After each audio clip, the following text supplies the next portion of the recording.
Auto Parts, look no further than Zander Auto Parts and Machine Shop in Pierre. Zanders has been servicing the Pierre area for over 40 years. Their professional parts techs can get you the parts you need and get you back on the road. Stop by Zander Auto Parts and Machine Shop at 500 West Sioux in Pierre or call 224-9221. Zanders, your source for domestic and foreign auto parts and accessories. Innovation. It's right here. Avera St. Mary's Hospital keeps care local for you and your family, offering comprehensive care that has earned 4 out of 5 stars by the Centers for Medicare and Medicaid Services in hospital performance and safety. Avera St. Mary's world-class care is further supported by advanced technology, 2-way video e-consults, 3D mammography, and a state-of-the-art birthing center, so you and your family don't have to go anywhere else, because innovation lives right here in Pierre. Learn more at avera.org/news. At Shane's Pharmacy, your healthcare is important, and Shane wants to be the pharmacist to take care of you. Shane's Pharmacy will make sure your prescriptions are filled in a timely manner, they will answer your questions, and they will even deliver to your home or office. Call 223-9200. Shane's Pharmacy, the pharmacy you know and trust. The number again is 223-9200. Shane's Pharmacy in Fort Pierre, proud to support high school athletics.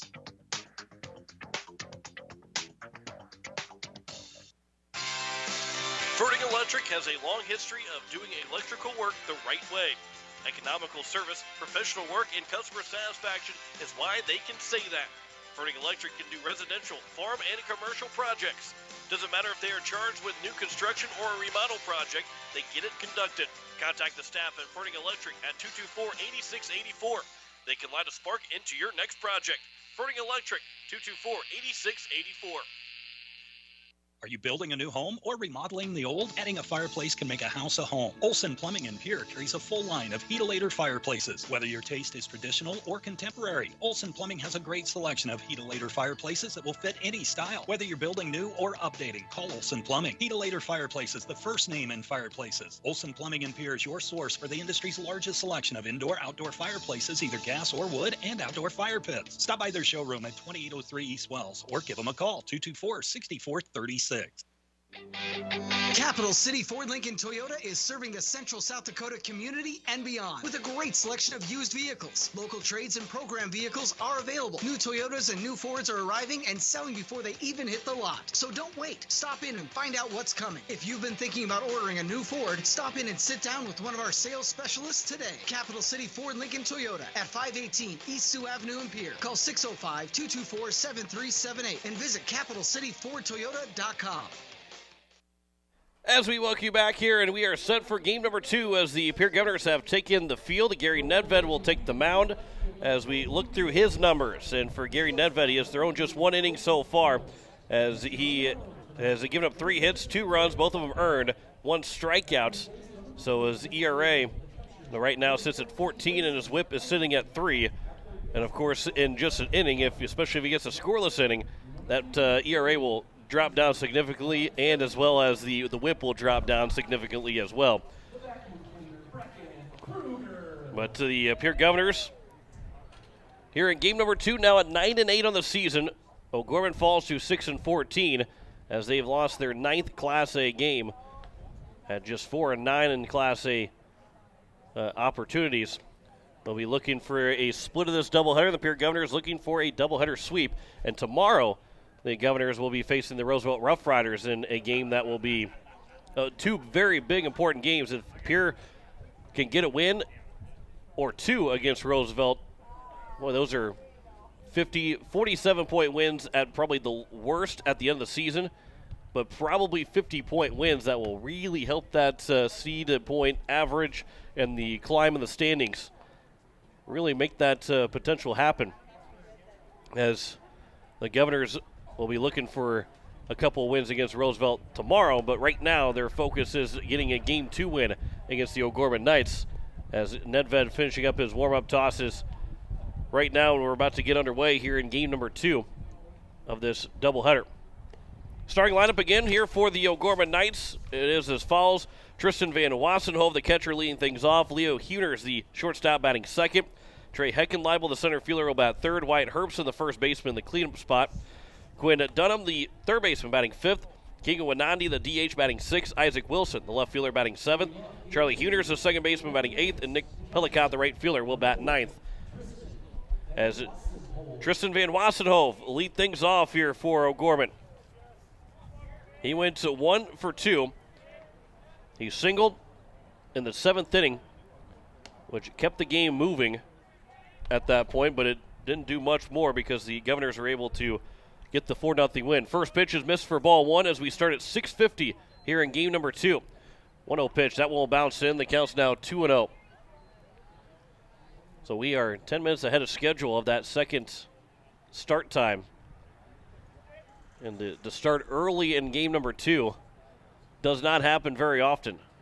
But when you had 2 pitchers that went complete games for their respective sides, that tells you how quickly that first game went, as the 2-0 pitch is cued off the end of the bat and foul over towards the first base dugout. And it's now 2-1 to Tristan Van Wassenhove. Again, went 1 for 2, has sacrifice bunt and a single.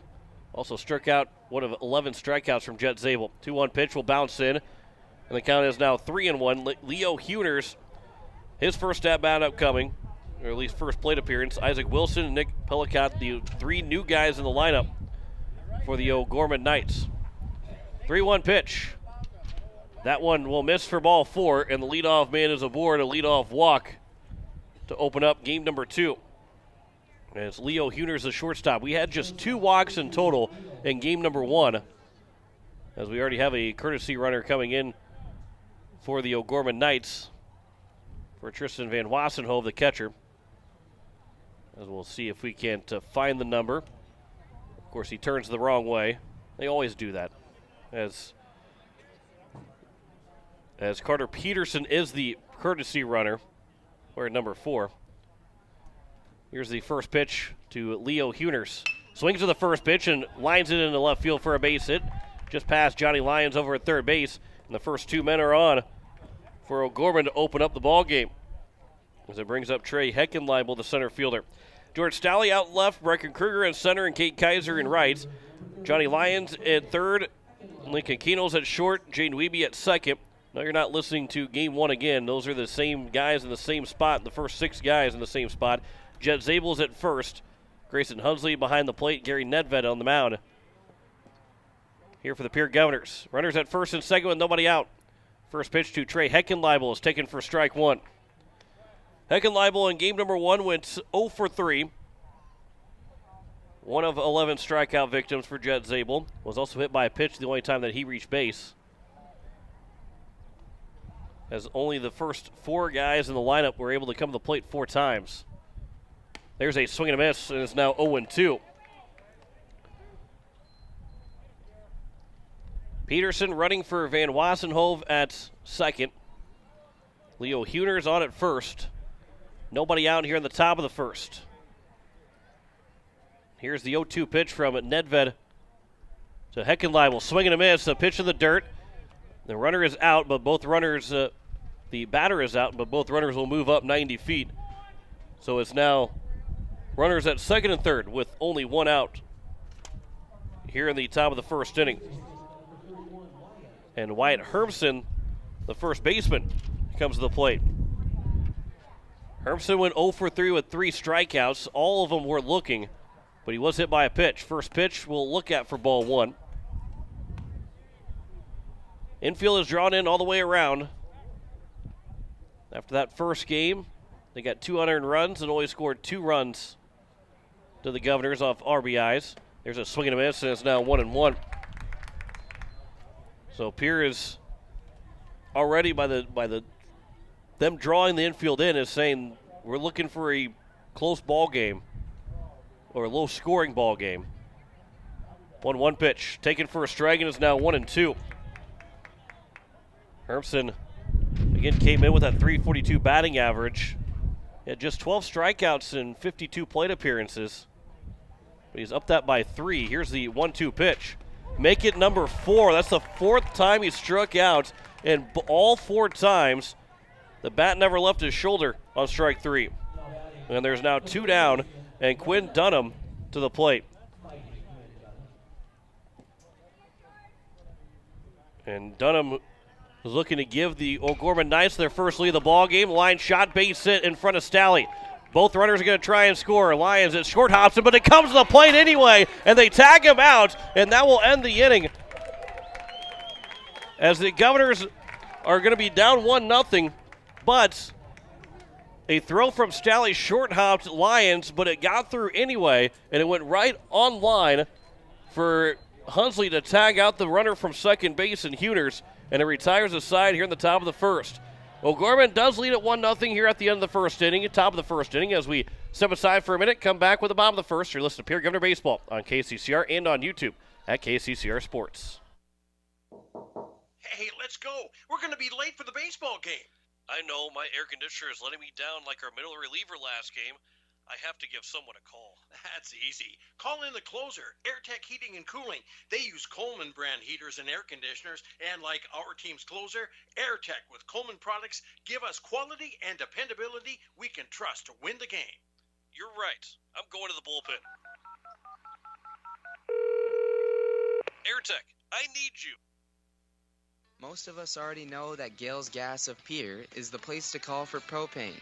They offer an automatic fill plan so you never have to worry about running out of propane. They accept debit and credit payments or a budget payment plan to spread out the cost throughout the year so you never have surprises when you get your bill. For delivery, convenience, and great customer service, call Gales Gas at 224-5518. That's Gales Gas at 224-5518. Bottom of the first inning, Pierre Governors down 1-0 as we go through the lineup for the Pierre Governors. Jaden Wiebe leading things off. The second baseman, George Stalley, the left fielder, batting second. Lincoln Keenholz will bat third and play short. Gary Nedved, the pitcher, batting fourth. Judd Zabel, the first baseman. He's in the number 5 spot. Batting sixth and catching is Grayson Hunsley. Johnny Lyons playing third base, batting seventh. Cade Kaiser, the right fielder, batting eighth. And Brecken Kruger rounds out the lineup as he is the center fielder. As it is Ian Sherbrink on the mound for the O'Gorman Knights. And he will face Jaden Wiebe first. The lefty will deliver the first pitch to the bottom of the first inning, and Wiebe will foul that one just down the third base line, just past the third base bag. For Sherbrink, as he comes in, he has thrown 12 2/3 innings, allowing 11 hits, 12 runs, only 7 of those earned. So Sherbrink, as it counts now 1-1 here to Jaden Wiebe. So for Sherbrink, 15 walks, 11 strikeouts, an ERA of 3.86, and a whip of 2.053, as it counts now 2-1 to Wiebe. That one bounced in, got to the backstop.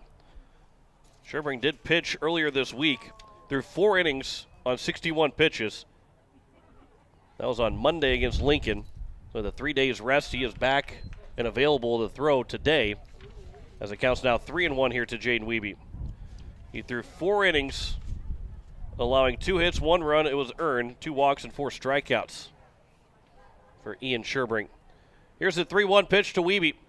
That one's taken for a strike, and the count is full on the first batter of the bottom of the first inning here for the O'Gorman Knights, or for the Pierre Governors, with O'Gorman leading 1-0. 3-2 pitch. Wiebe rips that one in almost the exact same spot. That one wasn't on a bounce, as the first one was, but it was another line drive that went down the line, just missing fair territory, and the count still at 3-2. And here's a full count pitch again.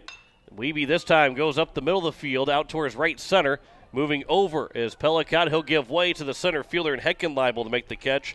And the leadoff man retired here in the bottom of the first inning. Isaac Wilson's out left. Trey Heckenleibel in center. And the right fielder and Nick Pellicott is Quinn Dunham, the third baseman. Larry Huners at second. Larry Huners at short. Charlie Huners at second. Wyatt Hermson, the first baseman. And Wassenhove behind the plate. There's a ground ball. The shortstop, and the throw to first is in time, and Stalley has grounded out. There are now 2 down here in the bottom of the first inning. Going to bring up Lincoln Keenholz. Only 2 final scores. There's plenty of games going on across the state. Brandon Valley Yankton playing right now. Brookings and Mitchell. That game has gone final. 3-1 win for Brookings over Mitchell. For Mitchell over Brookings. And it was Lincoln beating Harrisburg at 10-5 earlier That one actually could have been a game that was played before. Yeah, that one was not a final from today, as it counts 0-1 to Lincoln Keenels. That one goes to the backstop as Keenels jumps out of the way of it, and the count is now 1-1. But Jefferson playing Washington. Stevens Raiders at Sioux Falls Lincoln. That's the game playing right now. There's also Spearfish, the Legion team, playing out in Gillette. And then, of course, Brandon Valley and Yankton. There's a swing and a miss. And it's now 1-2 to Lincoln Keenels. So just one other final score so far tonight, and that is Mitchell beating Brookings. And it is our final score of 4-0 in game number 1. 1-2 pitch is outside, and it's now 2-2. Listen to KCCR Pierre, a Riverfront Broadcasting Station. Yes, this is game number 2 that you're listening to. The first game was a 4-0 win for the Governors. There's a swing and a miss by Keenels, and that will retire the side, and we'll pick up where he left off at the top of the second. A 1-2-3 inning for Sherbury in the bottom of the first. We head to the top of the second. O'Gorman leads Pierre 1-0. We listen to Pierre Governor Baseball on KCCR and on YouTube at KCCR Sports. Have you ever wondered what the benefits are of becoming a Owyhee Federal Credit Union member? At Owyhee Federal Credit Union, we reinvest profits in you. We do this in the form of lower interest rates, higher dividends, and low to no fees. So come check us out or come in at 221 East Pleasant Drive in Pierre, because at Owyhee Federal Credit Union, we treat our members like they own the place because, well, they do. Owyhee Federal Credit Union. Wondering what to do with the pitted and rutted drive? B&B Equipment will get you covered. Wanting to put something down the ground? B&B Equipment will put a hole in your project. Need to even up that property? B&B Equipment can fill that need. B&B Equipment can deliver all your gravel and material needs. B&B Equipment is here for all your excavation needs. Contact B&B Equipment, 224-6727. A contractor here for you. That's B&B Equipment, 224-6727. It is the top of the second inning as the O'Gorman Knights lead it to 1-0 over the Pierre Governors, as it will be 6, 7, and 8. Keegan Wanandi, Isaac Wilson, and Charlie Huners to open things up here in the top of the second. 1-0 O'Gorman lead. The Governors won 4-0 in game number 1. Took an hour and 20 minutes, so if you're looking to catch the end of game 1, well, you missed that by about half an hour.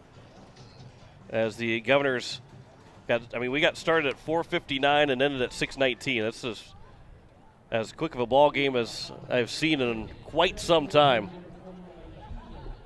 And it helps when you have one walk apiece between the two pitchers. Not a whole lot of strikeouts on the O'Gorman side, 11 for Jet Zabel. First pitch misses low for ball 1. And both pitchers went the distance. Of course, it was for Linder that he only went 6 innings. Here's the 1-0 pitch.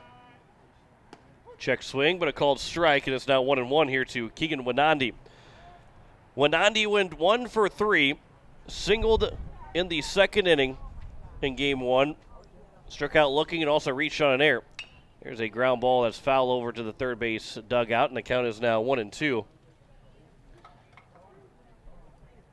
To the DH, Wanandi, Isaac Wilson, and Charlie Huners be the next two hitters. Here's the 1-2 pitch from Gary Nedved. Good off-speed pitch, good curveball, nearly got Wanandi to bite. But will hold off, and the count is even at 2 balls and 2 strikes. 2-2 from Nedved. Swing and a miss. Third strikeout of the ball game here for Gary Nedved. The leadoff man retired to open up the top of the second inning. And it brings up Isaac Wilson, who will bat for the first time here in this doubleheader. And for Isaac Wilson, a 167 batting average, 3 hits and 18 at-bats. All 3 singles, 4 runs driven in, though, 5 runs scored. 1 walk, 7 strikeouts for Isaac Wilson. He takes ball 1. Again, this O'Gorman team not been able to hit the ball very well through the first 20 games of the season. It counts now 2-0. There's a .221 batting average coming into this doubleheader, and had just 5 hits in game number 1. an on-base percentage of under 400 as a team. 2-0 pitch, swing and a miss. It's now 2-1. They had 150 times they struck out in those 19 games before an 11 strikeout performance from Jet Zabel, which is right around the territory of what Harrisburg does, but Harrisburg can mash the ball around the ballpark. There's a swing and a miss, and it's now 2-2. And a lot of guys that struck out looking. Of the 11 that Zabel struck out,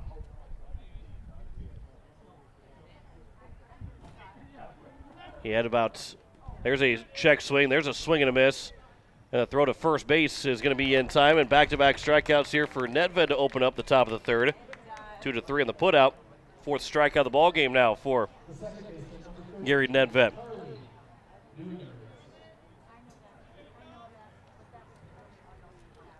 Seven guys struck out looking. Only 4 went down swinging in the ball game for Jet Zabel in that complete game shutout. Through 104 pitches. First pitch taken over for strike one to Charlie Huners. Huners was a strikeout-looking victim. He went 1 for 3 in game number 1. Nedved's 0-1 pitch to Charlie Huners. That one will bounce in. And it's even at a ball and a strike.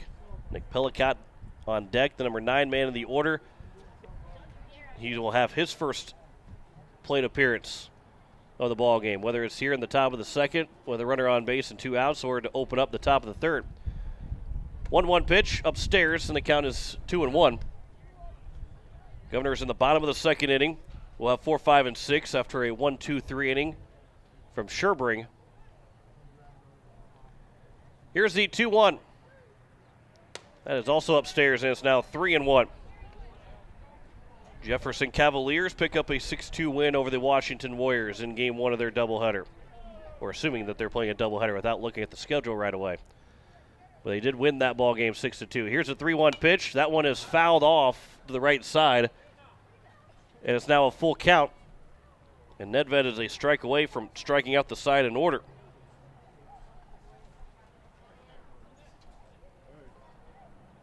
Field is straight away, infield and outfield. 3-2 pitch. Misses for ball 4. Second walk issued of the evening for Gary Nedved. And there's 1 on and 2 outs here at the top of the second, and it brings up the number 9 man, Nick Pellicott, the right fielder. And for Pellicott, 167 batting average as well. Also 3 for 18, just like Wilson was. But he does have a double, 3 runs driven in, 4 walks, 8 strikeouts, as he sits as the number 9 man for O'Gorman in the lineup. First pitch is upstairs for ball 1. What really helps out for the Governors, who are starting, I wouldn't say running out of pitching, but trying to save the guys that are available for tomorrow as well. You get several guys back as it counts 2-0, including Lincoln Keenels and Brady Getz,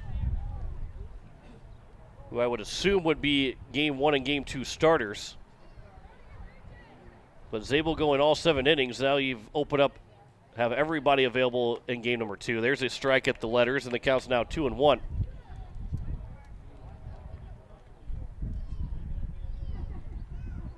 You had the day off yesterday. Brecken Kruger had that great performance on Wednesday in relief. There's a ground ball to the right side. It'll be fielded by Wiebe. He'll underhand flip it to Keenels, the short way to finish out the top of the second inning. No runs, no hits, no errors, 1 man left on base. We head to the bottom of the second. Pierre Governors down 1-0 to O'Gorman. You're listening to Pierre Governor Baseball on KCCR and on YouTube at KCCR Sports. Hey, yo, Speedo's Lawn Care. Hello. Say, my yard's in rough shape. It's got weeds, brown spots, and crabgrass. Yeah, no problemo. What shade of green you need? We got 31 shades of green over here. Even the latest shade of septic tank grass green. That one just naturally gives off a glow. Call the professionals at True Green. They know how to get your lawn healthy and keep it healthy. They guarantee it. All technicians are trained and certified. Call True Green, 882-0643. Did you ever hear the real story about the old woman who lived in a shoe, who had so many children she didn't know what to do? Well, in the story, she wasn't given much credit.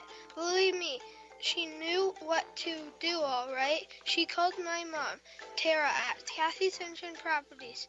She told my mom she wanted a house with 5 bedrooms and a large yard with room to run. Tara found her the perfect house and sold the shoe to a one-legged basketball player. For your happily ever after, give me a call at Kathy Sunshine Properties, 605-224-5588. That's 224-5588. Visit contactkathy.com or stop by our new location at 301 West Capitol Avenue in Pierre. As we welcome you back here at the bottom of the second inning, 4, 5, and 6, Gary Nedved will be the man to lead things off. As for Nedved, looking for his first hit here of this doubleheader. First pitch misses for ball 1. Nedved went 0 for 3 in game number 1. That one is also missing for ball 2. So the Governors actually, where O'Gorman was able to get 4 guys to the plate for the 4th plate appearance in game number 1, the Governors hit around 3 times, and that was it through those 6 innings. Of course, the 7th inning is where O'Gorman was able to get those last 4 hitters to the plate 4 times, so Governors could have had that too, but with a 4-0 win and a 4-pitch walk to Gary Nedved to lead things off, it'll bring up Jet Zabel, the first baseman. And Zabel in game number 1 went 0 for 3, so he's looking for his first hit. Matthew Brewer will come courtesy run for Gary Nedved. So Zabel's looking for his first base hit, or at least the first time to reach base, just like Nedved reached base. First walk issued by Sherbring, first base runner of the ball game for the Governors, as the first pitch misses for ball 1. Upstairs to Jet Zabel, and most likely would be wanting to take until a strike here. Here's the 1-0 pitch from Sherbring to Zabel. That one is right down the middle, and the count is even at a ball and a strike. So now Zabel will be ready to go. 2 hits so far for the O'Gorman Knights. Governors looking for their first hit. Here's the 1-1. And Zabel will sky that one foul and out of play on the left side. And it will get across the street. So the count is now 1-2. Matthew Brewer running for Gary Nedved. The 1-2 pitch, and it hits Zabel, so he is on base for the first time. After he hit 4 guys, I don't think that was never going to be intentional, but he hit 4 guys on the mound, and he turns into getting hit here in game number 2. Grayson Hunsley to the plate. Hunsley reached on air and also singled. He went 1 for 3, and that air that he reached scored 2 runs.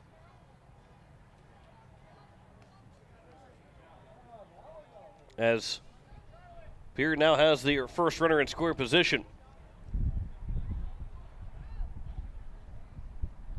Here's the first pitch to Grayson Hunsley. He'll foul that one back to the netting, and it's 0-1. Pierre tennis team is in action today. They've been they had 3 duels yesterday, and now I'm playing in a tournament today. The Pierre Invitational over at Griffin Park and up at LaBarge. 2 baseball players, Matthew Hansen, Spencer Kelly. They are in their respective flight championships. That could be happening right now. Hunsley will drop down a bunt the left side. What a perfectly placed bunt. The throw to first is not going to be in time. Hunsley will get a base hit. The bases are now loaded with nobody out. A fantastic bunt there from Grayson Hunsley. And now for Johnny Lyons, a ball that goes into the outfield will most likely score a run. And even a ground ball up the middle could get a run in because they're going to play back in the middle to try and turn 2. He wouldn't get the RBI, and you don't want the twin killing. But just put the ball in play and get the first run of the ball game home for the Pierre Governors. They trail it 1-0 right now. With the bases loaded and nobody out here in the bottom of the second. Sherbring, the lefty, delivers the 1-0 pitch. Upstairs is now 2-0. Walk, hit by a pitch, and a bunt base hit. Has loaded the bases here in the bottom of the second. The Governors are threatening to tie this ball game up. Here's the 2-0. And Lyons will shoot this out towards center field, moving over a second libel. He'll make the catch, tagging from third, and scoring is Matthew Brewer. The throw to third base is not in time as Zabel's able to slide in safely just underneath the tag. And it's first and third with one out, a sacrifice fly for Johnny Lyons. And we are tied 1-1 with one out here in the bottom of the second inning. They also checked him at third base.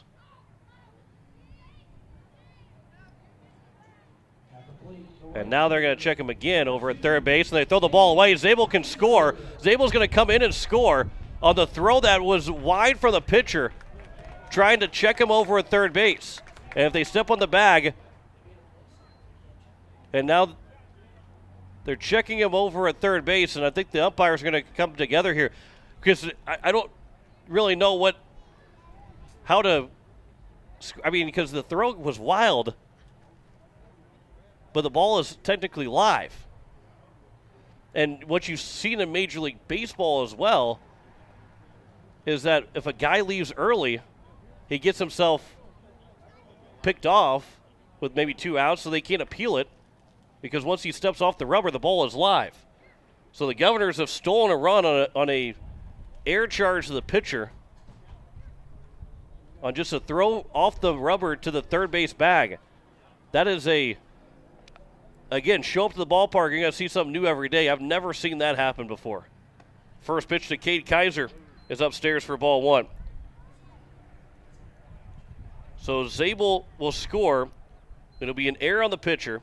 An RBI sac fly for Johnny Lyons that tied the game up at the point. But now it's a 2-1 game, and that one shot the gap out in center field, left center field. Down for a base hit. Kaiser rounds first. He's on his way to second. The throw coming into second. No chance to get either runner. An RBI double for Cade Kaiser, and the Governors now lead it 3-1. And the first 3 men that reach base have all come in to score for the Governors. And now we've got time called and a mound visit. This is just the first mound visit here for O'Gorman. The coach came out but was talking to the umpires. He never made it all the way to the mound to talk to Sherbrink. So while he came out in back-to-back batters, it's just the first time he's gone to the mound to have a visit with his pitcher. And again, it's happened maybe now a couple times in Major League Baseball where most likely the guy left early at third and they were going to check him, but the runner took off from whatever base he was at with 2 outs in the inning.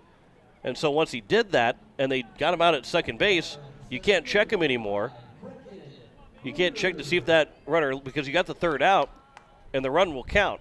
And that's turns into something similar to what happened, except the fact that the throw from the pitcher was wide to third base, and Jet Zabel, who was standing on third, the ball got away, and he jogged on home. And then Hunsley went from first to second on the air, and it turns into, and I think that might have been the case too as well. There's been a play that's been made that now you can't check to if he's went early or not. As it counts 1-0 here to Brecken Kruger. And Kruger will take ball 2. Count is now 2-0. Top of the order is due up next here for the Governors. Jaden Wiebe standing on the on-deck circle. With 1 out here in the bottom of the second inning. 3 runs have scored. And Kruger swings and misses at the 2-0 pitch. It moves the count to 2-1. Like I said, I don't know if I've ever seen that happen before, where the throw got away on a appeal play, which caused another run to score. I don't think I've ever seen it where the throw's gotten away from an appeal play in general, but then also for the run to come in to score. 2-1 pitch, and Kruger goes out towards left center field again. That's down for a base hit. Kaiser will be held up at third base. Kruger not stop around first. He's standing on second as a throw came in. It will end up being a single for Kruger, but good base running by the center fielder as the throw came straight in for home, and he rounded first, never stopped, and ends up at second base. And the bases now with runners at second and third. Jaden Weeby's got an opportunity to really open things up here for the Governors here in the bottom of the second inning. First pitch to Jaden Weeby. It's taken for strike one. So what a odd inning this has already been, but the Governors are still threatening with one out. And Weeby out towards left field. That one will get down. That one will get all the way to the wall. 2 runs are going to come into score. Weeby is standing at second base. He's got a one-out double. 2 RBI. One-out double for Jaden Weeby. And the Governors with a 5 spot here in the bottom of the second. Doing it all with 1 productive out. And also just their 4th hit of the inning. And here's George Stalley. Stalley is 0 for 1. He's the 8th man to come to the plate. First pitch is outside for ball 1. Stalley grounded out to the shortstop in his first at bat. But he's got an RBI opportunity standing at second base right now. 1-0 pitch. Stalley pops that one foul and out of play. So an RBI sac fly from Johnny Lyons. An error got Jet Zabel home. And then an RBI double for Cade Kaiser. Made it 3-0. And then a 2 RBI double for Jaden Weeby. Made it 5-1. That one's out towards right field. Weeby will tag up if the catch is made. Backing, pedaling is Pelicott. He'll make the catch. Weeby will head from second to third without a throw. And there's now 2 down. And that's the second productive out of the inning for the Pierre Governors. Well, it won't go down as a sacrifice fly. It gets the job done to move Weeby from second to third. And a base hit will make it a 6-1 lead for the Governors. 5 runs have scored here already in this inning. And Lincoln Keenels, who's 0 for 1 right now, big RBI opportunity. First pitch misses for ball 1. So in this inning, all 5 runs will be earned against. Actually, this run will, I don't know if this run would count, but that's popped up right side. The first baseman, a high major league pop-up, and the first baseman in Hermsen moving to his left and moving to his right will eventually make the catch and retire the side here in the bottom of the second inning. 5 runs score on 4 hits, 1 error, and 1 man left on base. The Governors will take a 5-1 lead heading to the top of the third inning. You're listening to Pierre Governor Baseball on KCCR, and you're watching it on YouTube at KCCR Sports. Hey you. Are you at a job that is fulfilling, has good benefits to support you or a family today, and retirement goes down the road? If you just said no, listen up. CHS River Plains is hiring operations personnel, drivers, and custom applicators at several locations. These come with a knockout affordable benefit package for you and the whole family. Apply to a job with CHS River Plains and up your benefits straight up. To apply, visit us online at chsriverplains.com or stop in at one of our locations. CHS is an equal opportunity employer. This is the life. Sitting here, sipping lemonade, basking in the warm sun, and admiring the beauty and the solitude of my very own landscaped backyard. You know, I wasn't sure, but I was so glad when I made the call to Andy at Dakota Sprinkler and Landscaping to finally have the work done. Calling Dakota Sprinkler and Landscaping was probably one of the best and the easiest decisions I've ever made. Dakota Sprinkler and Landscaping, 280-4440. That's 280-4440. Top of the third inning, Pierre Governors lead at 5-1 over the O'Gorman Knights. John Winkler here on this Friday evening. What a beautiful weekend we have in store here in the capital city, because tomorrow the Governors will take on the Roosevelt Rough Riders at noon. They're calling for a high of 78 tomorrow. It's 70 degrees still here in Pierre. Feeling like 70 degrees. What a beautiful night it is. 7:24 here in the capital city. The wind has died down for us, at least. They're saying it's northwest at 18 miles an hour. That's nothing for us here in South Dakota, as it is the top of the order for the O'Gorman Knights in the top of the third inning. Now down 5-1. Tristan Van Wassenhove, who walked and came around to score. I guess the Peterson scored. He was running for him. but his spot score, that one's popped up on the infield. Lincoln Keynoles will give way for Jaden Wiebe as that moves over right where Jaden Wiebe was standing the whole time. And the leadoff man is retired to open up the top of the third inning. And they'll bring up Leo Huners, who singled, was thrown out at third base.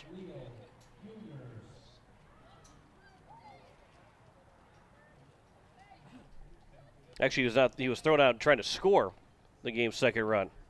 He got to third before he was thrown out, as it misses for ball one. It's Trey Heckenleibel, the number 3 hitter. This is a big shutdown inning here for the Governors, scoring 5 in the bottom of the second. O'Gorman got their first run at the top of the first inning. There's a ground ball over for Keynoles. He'll stay down on it. The throw to first is high, but Jet Zabel stands tall over at first base and retires Huners. And there's 2 down here at the top of the third inning. But you got the first run of the game for O'Gorman. I wouldn't say the momentum was there, but the momentum was starting to be there for O'Gorman, who got a 1-2-3 in the bottom of the first, and then the top of the second, unable to score, and then a 5 spot for the Pierre Governors, including a bad error from O'Gorman. And now you're an out away from a big shutdown inning and really kind of taking the sails away from the Knights. First pitch misses low for ball one. And Pierre's looking for their second 3-game winning streak of the season. If they can get a win here against the Knights. There's a swing and a miss, and it's now 1-1. Then tomorrow, how about a 5-game winning streak? If you finish off this one here, a 5-game winning streak at the end of the weekend, that'd be pretty good for the Governors to knock off Roosevelt twice. 1-1 pitch. Heckenleibel will launch that one out to right field. Will it stay fair? It will land foul, as that one had a home run distance. But Heckenleibel unable to get the O'Gorman first home run of the season. So the count is now 1-2. It just goes down as a long strike. And Nedved a strike away from finishing the top of the third inning. Nedved will deliver the 1-2 pitch. That one goes behind Heckenleibel. The count is even at 2 balls and 2 strikes. On deck is Wyatt Hermson.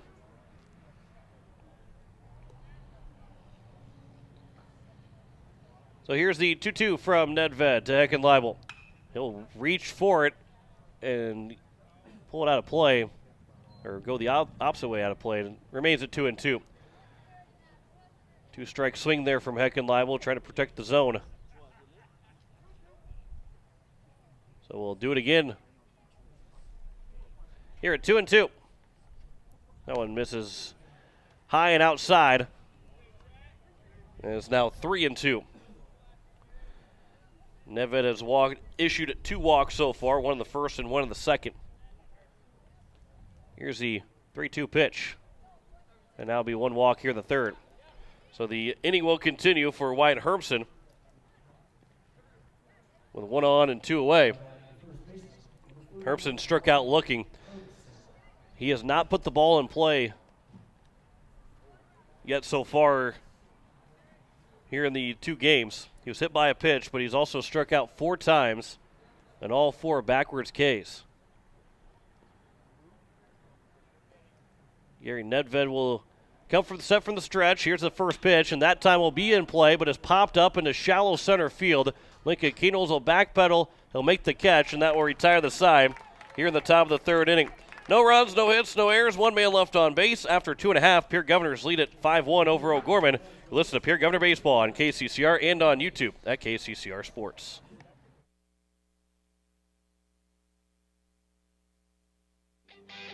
Capital City Ford Lincoln Toyota is serving the central South Dakota community and beyond with a great selection of used vehicles. Local trades and program vehicles are available. New Toyotas and new Fords are arriving and selling before they even hit the lot. So don't wait. Stop in and find out what's coming. If you've been thinking about ordering a new Ford, stop in and sit down with one of our sales specialists today. Capital City Ford Lincoln Toyota at 518 East Sioux Avenue in Pierre. Call 605-224-7378 and visit CapitalCityFordToyota.com. Comtech is a total technology solutions provider. Comtech is ready to get technology to work for you, not against you. Stop into Comtech to see our selection of TVs, home audio systems, computers, and security systems. They have brand names like Samsung, Bose, Sonos, and Lenovo, just to name a few. Comtech has what you're looking for in technology. Stop in at 1601 Lowell Avenue in Pierre or visit their website at comtechplus.com. Comtech, your trusted technology solutions provider. 4, 5, and 6 here to open up the bottom of the third inning. And the last time 4, 5, and 6 opened things up was last inning, where the Governors scored 5 runs. So Pierre would like to see the same result here in the bottom of the third inning like they did in the bottom of the second. Nedved swings to the first pitch. He gets a base hit, his first today.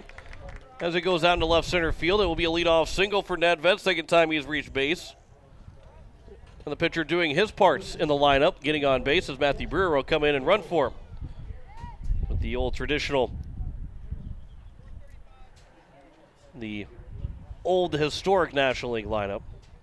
Jet Zabel, who was hit by a pitch, will come to the plate now. He came around to score after the air was charged to the pitcher. There's a line drive. One hopper goes over the top of the glove of Charlie Huners into right center field. Brewer rounds second. He's on his way to third. He'll stand up at third base. And it's first and third with nobody out to open up the bottom of the third inning. And that one will probably be an error, charged to the second baseman, Charlie Huners.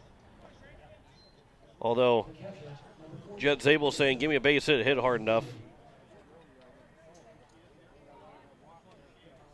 As it's first and third, Grayson Hunsley now to the plate. Hunsley singled. He's got an RBI opportunity now as the first pitch is taken for strike one to Grayson Hunsley.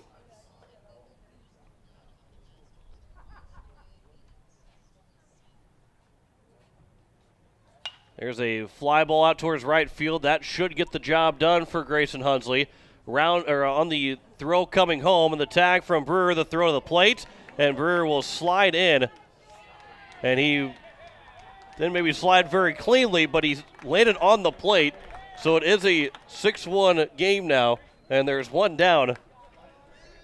And Matthew Brewer will have to probably plug his ears because his teammates are going to give him a hard time for that slide. As it's a sac fly RBI for Grayson Hunsley. And I use the term slide loosely at that point. Here's Johnny Lyons, first pitch swinging this time. Ground ball with the shortstop and Leo Huners. The throw is a low one, but dug out by the first baseman Herbson to retire Lyons. There's now 2 down. But moving up 90 feet was Jet Zabel. And there's 2 away here in the bottom of the third inning. And it brings up Cade Kaiser. Kaiser doubled home a run his first at bat. 6-1 lead now here for the Pierre Governors. First pitch to Kaiser is over for strike one. I think for Matthew Brewer, it probably was a late decision to slide, probably because he didn't think there was going to be much of a play. It really didn't seem like there was going to be much of a play until right towards the very end. Counts 1-1 here to Cade Kaiser. Brecken Kruger, the number 9 man on deck, trying to see if they can get him to the plate. 1-1 pitch. That one is upstairs for ball 2. Kaiser with the RBI double. He's hit the ball around the ballpark quite a bit. That's his 3rd double of the season. 2 home runs as well. That strike is at the top of the zone, and the count is even at 2 balls and 2 strikes with 2 outs here in the bottom of the third.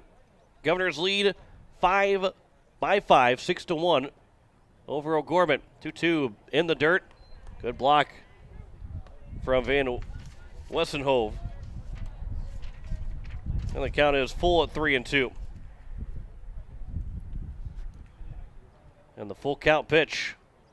Kaiser will take ball 4. And the inning will be extended to Brecken Kruger with runners at first and second. And 2 away here in the bottom of the third. And Brecken Kruger, who singled, came around to score on the 2 RBI double from Jaden Wiebe. First pitch to Kruger. That one misses low for ball 1. In the top of the 4th inning. It is 5, 6, and 7 for the O'Gorman Knights. It'll be top of the fourth inning. That one's fouled back and out of play by Kruger. And the count is even at a ball and a strike. Again, tomorrow the Governors will face the Roosevelt Rough Riders at 12 and 2 here at Hyde Stadium. And Kruger will rip that one out towards right field, backing up the right fielder, and Pellicat will make the catch and retires aside here in the bottom of the third inning. But another run scores in the inning. No, 1 hit, 1 error, and 2 men left on base. We have played 3 completes here in game number 2, and the Pierre Governors lead at 6-1 over O'Gorman. You listen to Pierre Governor Baseball on KCCR and on YouTube at KCCR Sports. Dr. Nick and Chelsea Redeman at Floss Dentistry in Pierre is family owned and operated. They have modern practice with skill and caring staff. They have same-day availability. Floss Dentistry is located at 603 East Sioux Avenue in Pierre with hours Monday through Thursday from 8 to 5. Give them a call at 605-224-2161 and don't put off that scheduled cleaning any longer. Floss Dentistry, 603 East Sioux Avenue in Pierre, or give Dr. Nick and Chelsea Redeman a call at 605-224-2161. Insurance. We all need it to protect our homes, health, businesses, and belongings. But having adequate coverage is just the beginning. You also need the support of professionals who stand by your side to protect what's important to you. Fisher Rounds & Associates combines the coverage you want with the commitment you need. Fisher Rounds & Associates, at your service, at your side. With offices in Pierre, Mitchell, Watertown, Sioux Falls, and Rapid City. Top of the fourth inning, the Pierre Governors lead it 6-1 over the O'Gorman Knights. John Winkler here on this Friday evening as the shadows starting to creep in to around home plate. Lights are on here at Hyde Stadium, but we are still an hour and 14 minutes away from sunset as we're near the halfway point of game number 2 as we open up the top of the fourth. And it will be 5, 6, and 7. Quinn Dunham, Keegan Wadandi, and Isaac Wilson to lead things off. 1 run on 2 hits. There have been 2 errors by O'Gorman. 3 men left on base. First pitch is missed for ball 1. Governors have 6 runs on 5 hits, no errors, and 3 men left on base through 3 full innings with action out in the left field bullpen for the O'Gorman Knights. That one will miss as well. 2-0 to leadoff man Quinn Dunham. An RBI single, nearly made it a 2-0 game, but Stalley was able to throw out the runner trying to score. 2-0 pitch misses outside, and it's now 3-0. That would have been interesting, too, because it's short hop Lions on that throw that came in, and it bounced perfectly right to Hunsley behind the plate to put the tag on. Here's the 3-0 pitch. That one's over for a strike, and it's now 3-1. But if Lions had caught the ball cleanly, we're never going to know, but would he have been able to throw him still out at home plate? Because also you get the factor in that there's a potential that, grip it cleanly, throws a little bit offline. 3-1 pitch is upstairs and outside. It's a leadoff walk. 4th walk issued by Nedved, 1 in each of the 4 innings. And it brings up Keegan Winandi, who struck out swinging his first at-bat. But it might have even also tipped off the glove of Lions, where it went perfectly right to Hunsley. If that was the case, then I think you have to give credit to Lions on that put out. There's a steal attempt, throw to second, will get out in the outfield. And to third base now will be Dunham. And it will be an air charge to Hunsley on the throw. Stolen base with an air. And the game's first air for the Governors. So runner on third with nobody out here in the top of the fourth. 1-0 count here to Keegan Winandi, who struck out swinging in his first at-bat. That one's outside, and the count's 2-0. The guys out in the field right now. Lions could pitch. Kaiser could come in and pitch. There's a shot towards right center field. That one's going to get down for extra bases. All the way to the wall. Be an RBI double at the very least. Kruger will come up with the throw. It skips it past Wiebe, and it's a stand-up triple for Keegan Winandi to make it a 6-2 ball game here with nobody out in the top of the fourth. Third hit now of the game for the O'Gorman Knights. And Isaac Wilson now to the plate. With a 5-run lead, you know, the only thing that you can say about that is you want to limit the walks, but let them go out and swing the bat. And that one skied out to left field. Going over to the wall is Stolle. He gets out of play. Stolle was actually stayed in play, but he was running full speed at the wall, and thankfully he stopped himself at the last second. Didn't think he was going to stop. As quick of an acceleration he has, he's got some pretty good breaks. Here's the 0-1 pitch. Swing and a miss, and it's now 0-2. That was a good curveball from Gary Nedved to get the swing of Isaac Wilson. From the windup, Nedved, here's the 0-2 pitch to Isaac Wilson. Swing and a miss, another pitch in the dirt. This is the second time he's swinging a pitch in the dirt to strike out. The throw to first is in time. And there's one down here in the top of the fourth, and a good job there by Grayson Hunsley. And it doesn't show up on the box score, but Hunsley is aware of the situation with the runner on third base. He knew he had time to throw to first base, but he looked back at the runner at third, and Winandi, who was trying to creep in a little bit, could not go farther than what he did, so he was unable to try and advance to try and score on the throw to first base. As the first pitch to Charlie Huners is taken for strike one. Charlie Huners, he walked in his first trip to the plate and was stranded over at first base. Actually, he was part of the putout on the 4-6 putout. There's a good block by Hunsley on the pitch in the dirt, and it's now 1-1. Nick Pelican is on deck here for O'Gorman. Again, action in the left field bullpen for the O'Gorman Knights. There's a swing and a foul back, and it's now 1-2. Rapid City Stevens Raiders beat Sioux Falls Lincoln 12-5. Governors were able to get the win Wednesday against the Stevens Raiders. They beat Stevens 8-4, an 8-3 lead going into the top of the seventh inning.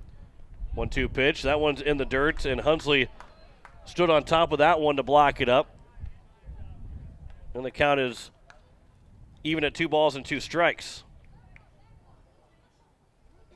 That was pitch number 61 from Gary Nedved. Here's the 2-2 pitch. Upstairs, and it's now 3-2. Again, Matt Hansen and Spencer Kelly, where Kelly would be available to pitch, and Hansen would technically be available to pitch as well, but still playing tennis right now. 3-2 pitch misses for ball 4, and is now first and third with 1 out. The double play is in order. And both Kelly and Hansen are in the championships of their flights over at Griffin Park right now. Matthew Hansen, talked to him on Monday, I believe it was. He felt like maybe he could be here for game number 2 in terms of tennis being over with and game 2 not starting quite yet. As runner takes on with the first pitch, he steals second. Pitch was in the dirt, so it wasn't really going to matter on the throw. But it's now second and third with 1 away. And the Governors still lead it by 4, 6-2, with 1 down here in the top of the 4th inning. Nick Pellicott, the right fielder, grounded to the second baseman Wiebe the first time. Swings over the top of that one. And it's even at a ball and a strike. Shadows now starting to creep in right around home plate, with the pole creating one small shadow between home and the mound. And the count's now 2-1. So as they continue to creep in, it gets a little bit harder to see the ball. A little bit harder to see the spin of the ball. Here's a 2-1 pitch. That one is over for a strike, and the count is even at 2 balls and 2 strikes. Nedved looking for another strikeout. He's got 5 so far in the ball game. Here's the 2-2 from Gary Nedved. Just misses inside. Gets a lot of oohs from the crowd, but not a strike call from the home plate umpire. So the count's now 3-2. And Nedved delivers the full count pitch. That one's grounded foul over to the O'Gorman dugout. And we'll do it again here at 3-2. Nothing over in the right field bullpen again here for the Pierre Governors. Here's the 3-2. Ground outside, first base side. Zabel will step on the bag at first. The run comes in to score to make it 6-3, but they're now 2 down here in the top of the 4th, and a runner on third base. The second run is scored an RBI ground out for Pellicott.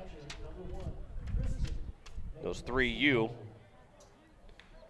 And Tristan Van Wassenhove, who walked and also popped out to Wiebe, is at the plate. With 2 away here in the top of the 4th. First pitch upstairs for a ball. And we'll see how long of a leash they give to Gary Nedved. Will they let him go all 105 pitches, or will the situation dictate how long he stays in? That one's 2-0 as Van Wassenhove was moving around like Ichiro in the box.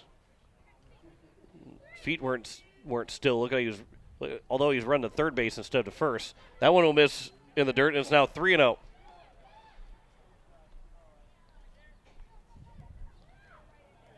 Ichiro is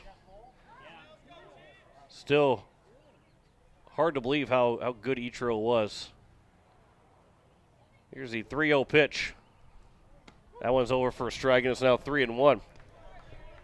I think he said at one time, too, that he could hit home runs, but he just chooses not to. He'd rather get base hits, doubles, triples. 3-1 pitch is over for a strike, and it's now 3-2, and I believe it. As good of a hitter as he was, as good plate vision, everything. He saw the ball so well. I can believe that he could probably hit home runs all the time, but he just chose not to. 3-2 pitch is grounded foul, and a nice little play over the third base dugout by one of the O'Gorman Knights. So we'll do it again here at 3-2. Runner on third with 2 away here in the top of the 4th. And the payoff pitch. Upstairs, a little bit inside, and that'll be a walk. And Grayson Hunsley was trying to plead the case for Nedved to pick up the strikeout. But instead it's now first and third with 2 away. And Leo Huners now to the plate. That was a third walk issued of the inning. Carter Peterson will make his way to first base to run for Van Wassenhove, and Landon Badger will go and make the change.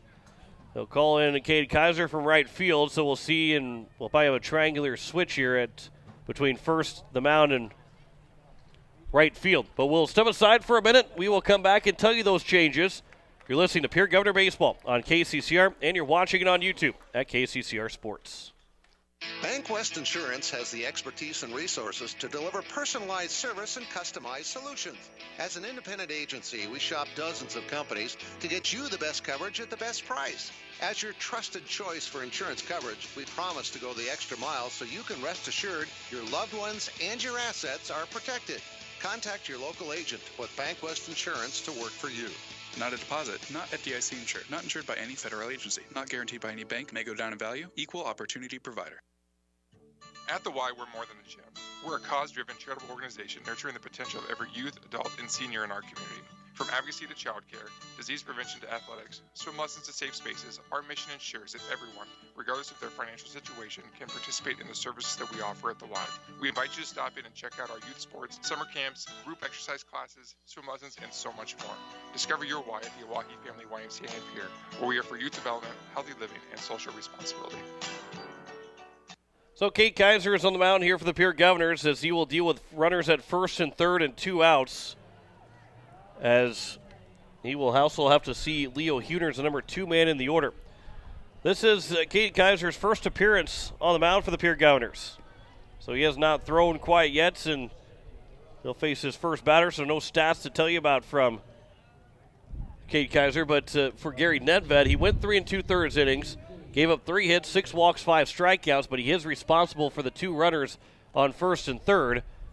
So at the worst, he gives up 5 runs. At the best, it's a 3-run outing for Gary Nedved. And Cade Kaiser is the man that will try and help that happen.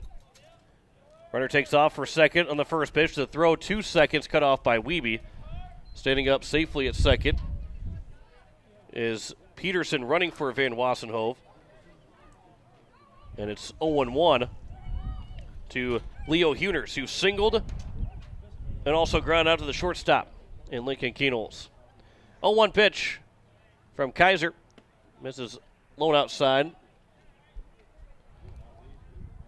Trey Heckenleibel is on deck. The tying run is at the plate right now here at the top of the 4th. Baseball from one of the young kids playing out over in the right field foul territory, out of play, obviously, as baseball got loose out. There's a swing and a miss, and it's now 1-2. Not like the beach balls that sometimes fly out at ballparks. The count is 1-2 to Leo Huners. Runners at second and third. Kaiser will look to retire the side. 1-2 pitch. Curveball that misses, and it's now 2-2.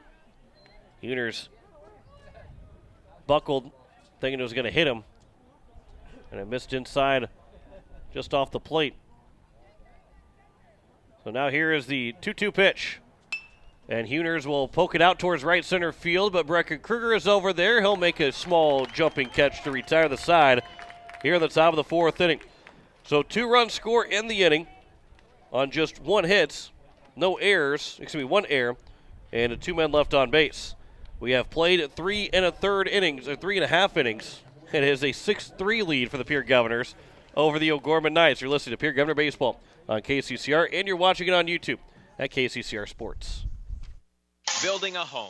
It's the biggest investment most of us make in a lifetime. Not to mention, it's a decision that, well, you pretty much live with day and night. The quality of the workmanship stares back at you like a reflection. It also affects the value of your investment. Choosing the right contractor is critical. Kruger Contracting is that contractor. Call 222-2523. Quality workmanship and materials completed on time. Kruger Contracting. In a word, quality. Call 222-2523. The count may change with every pitch, but what doesn't change is God's love for you.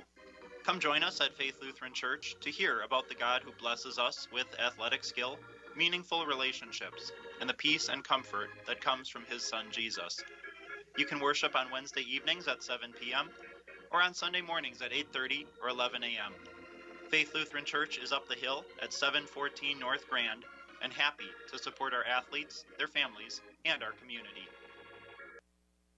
As we welcome you back here to the bottom of the 4th inning, here's a new man on the mound for the O'Gorman Knights.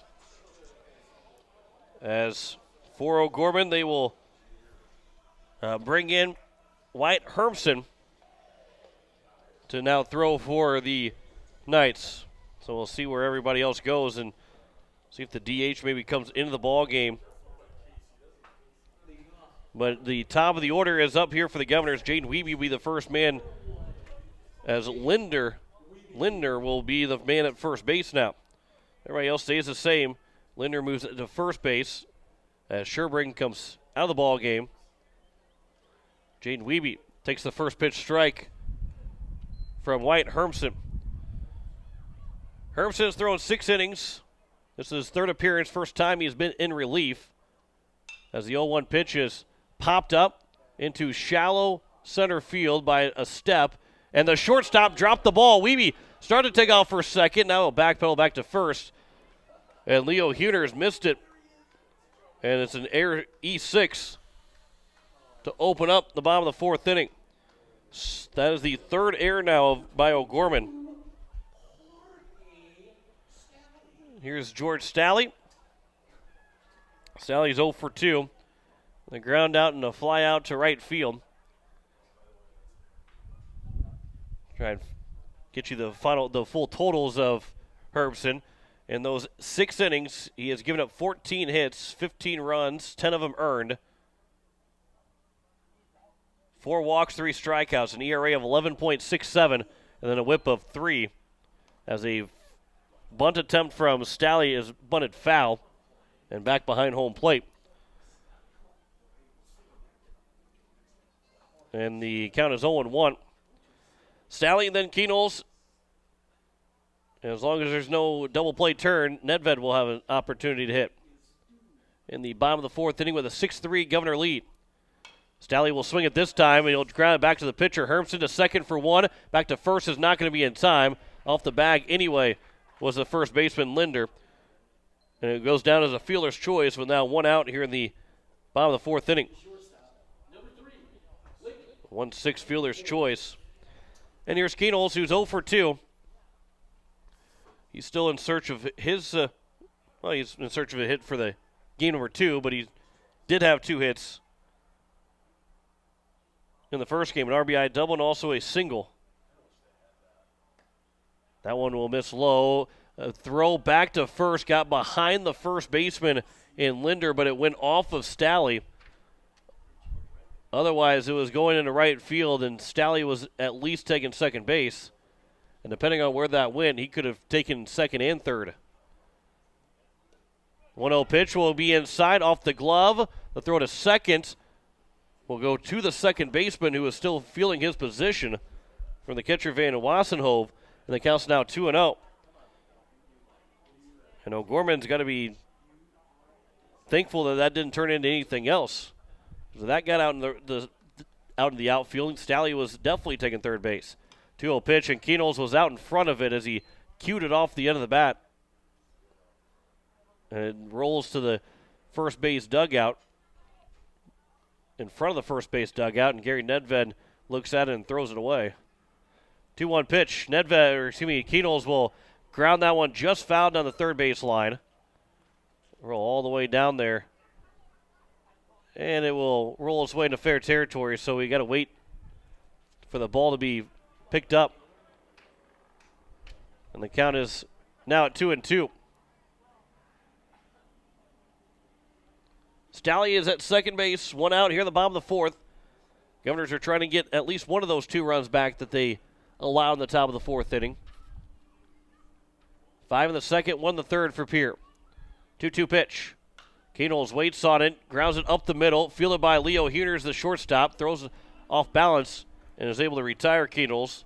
There's now 2 down, and Stalley is over at third base. And as Gary Nedved walked and singled his first 2 times up to the plate, looking to be reaching base for the 3rd time and potentially bring Stalley home to make it 7-3. First pitch swinging up the middle to the second baseman, Charlie Huners, will retire the side. The throw goes to first base. So no runs, no hits, 1 error, and 1 man left on base. After 4 completes, Pierre leads 6-3 over O'Gorman. You listen to Pierre Governor Baseball on KCCR and on YouTube at KCCR Sports. Looking for your next new or used car, truck, or SUV? Then go no further than the comfort of your own home. Shop online at lambmotor.com. On lambmotor.com, you'll find the vehicles Lambs has in stock. You can schedule a test drive or your vehicle's next tune-up, all online. New or used, shop for it all online, anywhere you are. Lamb Motor has the right vehicle for you. Lamb Motor in Oneida and online, lambmotor.com. No one likes to have electrical problems, but when they happen, call Todd's Electric at 223-2518. With over 28 years of experience, Todd's Electric can handle any type of electrical problem, whether it's residential, commercial, or agricultural. Their knowledgeable staff knows and understands the importance of your home, business, or ag facility and are prepared to help. Call Todd's Electric at 223-2518. That's 223-2518. Todd's Electric, serving the Pierre and Fort Pierre areas. The line to power.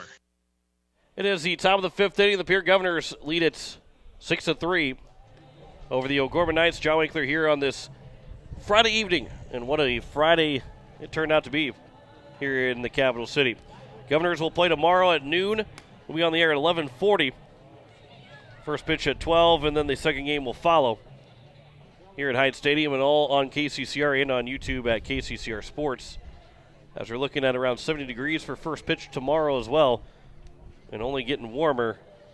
That chance of rain, that 60% for tomorrow, but the first 30% chance of rain or higher is at not till 4 o'clock. So we might be getting to the end of the doubleheader when things might start to turn a little bit. But as it sits right now, it's been a beautiful evening for baseball here at Hyatt Stadium, and it's shaping up to be a good start to the day tomorrow for baseball.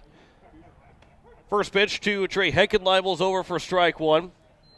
You listen to KCCR Pierre, a Riverfront Broadcasting station. 8 o'clock on this Friday evening, game 2 of our doubleheader, 6-3 in the top of the 5th inning. 0-1 pitch, bounces in. It's now 1-1. Trey Heckenleibel, Wyatt Hermson, and Quinn Dunham. First 3 hitters, 4, 5, and 6. Keegan Wanandi be the 4th man. He's the DH. And assuming that the DH is still in, because the pitcher, Sherbring, came out, Linder came in for him. The 1-2 pitch is grounded, foul, just foul, near the first base bag. We'll do it again at 1-2.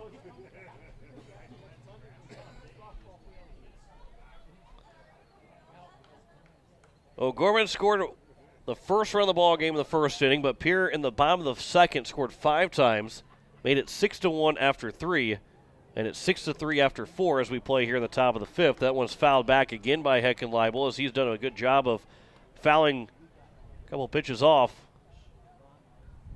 to stay alive here. With 2 strikes to leadoff man. Here's the 1-2 pitch from Kaiser. Bounces in. It's now 2-2. Again, Gary Nedved went those 3 2/3 innings. Gave up 3 hits, 6 walks, 5 strikeouts. And it was those 3 runs, all of them earned. Swing and a miss from Heckenleibel, and Kaiser gets the strikeout. His first strikeout of the ball game. And there's one down here in the top of the 5th inning. And it brings up Wyatt Hermson.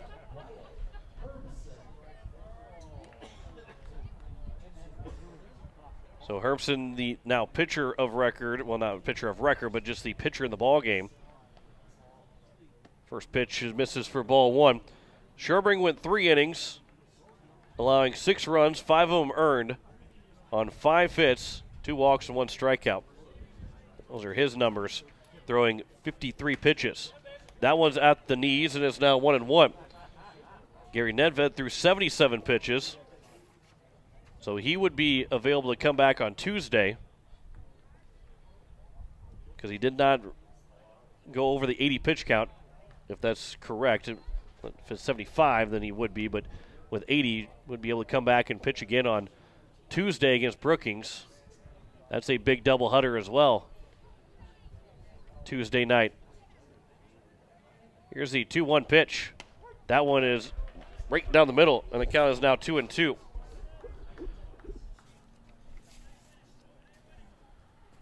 Hermson, then Quinn Dunham.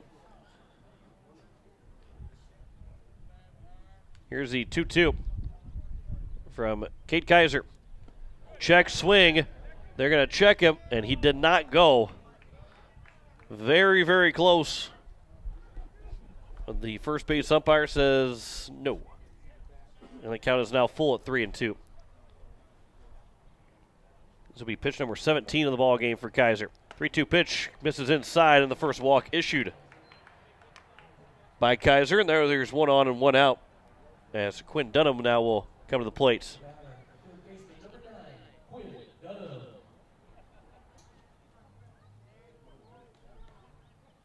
So it looks like it will be Linder that will hit for Wanandi coming up next, as the first pitch misses for ball 1. So he fills the role, and that means the DH is gone. Count is 1-0. Here's the 1-0 pitch from Kaiser. Ground ball over to Lyons. Bobbles over at third, but the throw across for first is in time. And a good job by John Lyons. Maybe could have turned the double play, but after he had dropped it off the glove, didn't panic and still got the runner out at first base. And Lindner will now be the hitter. Logan Lindner, who was the Game 1 starter, went all 6 innings,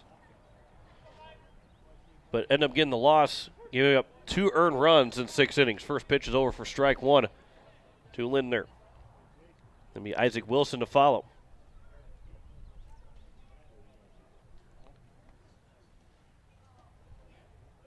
Here's the 0-1 pitch. That one misses outside, and the count is now even at a ball and a strike. Lindner comes in as he's hitting, looking for his first hit. He's 0 for 12 so far. Here's the 1-1 pitch from Kaiser to Lindner. Ground ball up the middle. Wiebe can't dive to make the stop. Breckenkrieger will come up with it. The throw coming in, cut off by Nedved. The first hit of the season for Lindner goes for an RBI single with 2 outs, and it pulls O'Gorman within 2, now 6-4. And Isaac Wilson now to the plate.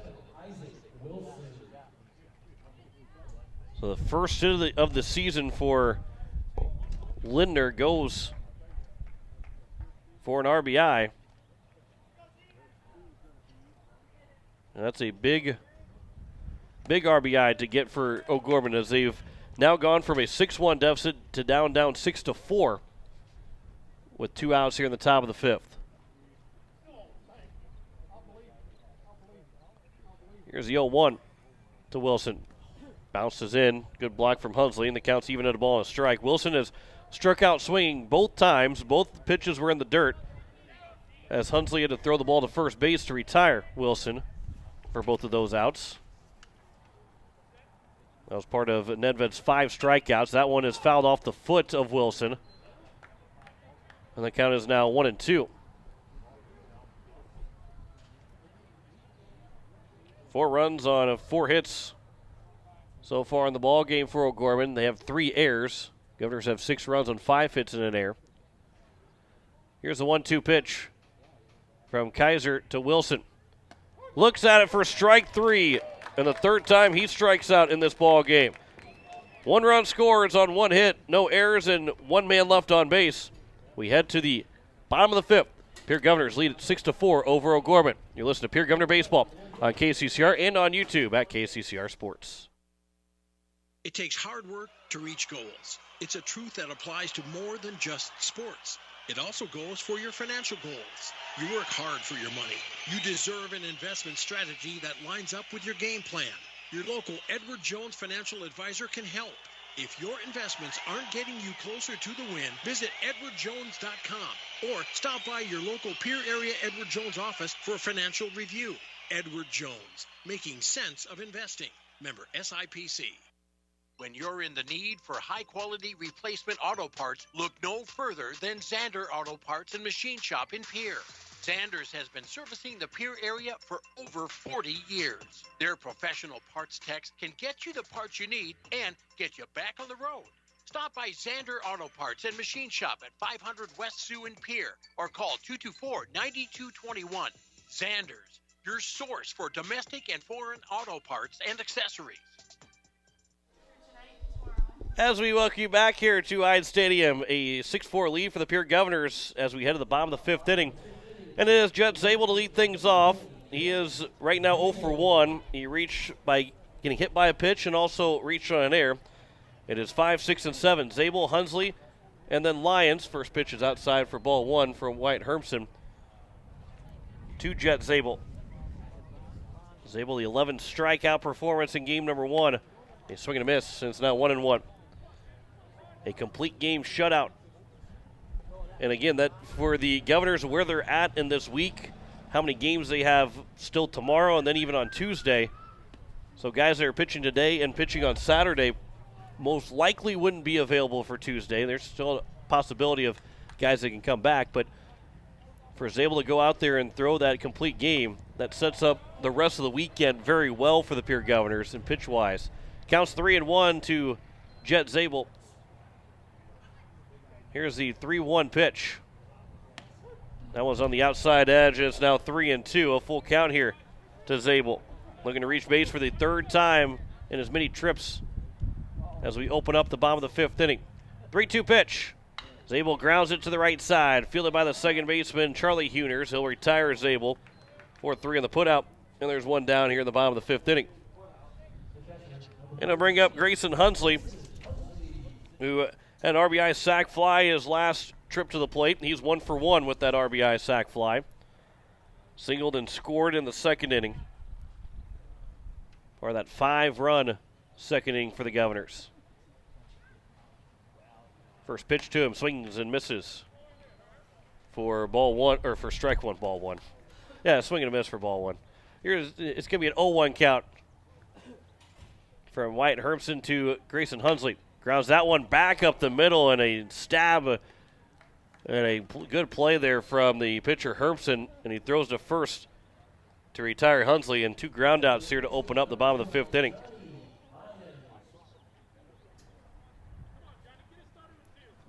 So here's Johnny Lyons. He had an RBI sac fly. That was part of the 5-run second inning. First pitch misses for ball one.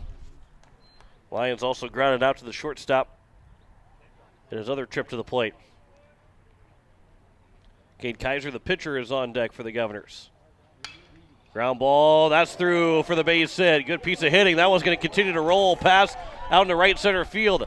Lyons rounds first. He's on his way to second. He'll stop there with a 2-out stand-up double, and the inning will continue, and Kaiser's got has an RBI opportunity. He's already doubled once for an RBI. And Kaiser now still 1 for 1 as he walked his last trip to the plate. Good piece of hitting, good strong hit there from Johnny Lyons. As Pellicott, the right fielder, didn't take the route, but you almost can't blame him for the route that he took. The way that ball was hit on the ground, you think, well, there's no way it's going to continue to roll as far as what it did. But it rolled past him on the route that he took, so Lyons stands up at second base with a double. First pitch to Kaiser, misses low for ball one. Kaiser picked up his 10th RBI, which puts him in the 6th man to get double-digit RBIs this season for the Governors. That one's taken for a strike, and it's now 1-1. Nobody quite yet with 20 runs driven in. Keenel's with 18 now, as he had the 18th RBI in game number 1. Here's the 1-1 pitch. Check swing, but it called a strike, and it's now 1-2. And Hermson looking for another 0, like he got in the 4th inning. Strike away from that happening. Here's the 1-2 pitch. Kaiser grounds it through the hole on the right side for a base hit. Lyons will round third. He will come in to score. The throw coming back in. It goes to first base, so Kaiser takes off for second. He'll slide in safely. An RBI single for Cade Kaiser. Takes second on the throw, coming back to first base. And an RBI, his second of the game for Cade Kaiser. And the lead is 7-4. And it's now Brecken Kruger, the number 9 man.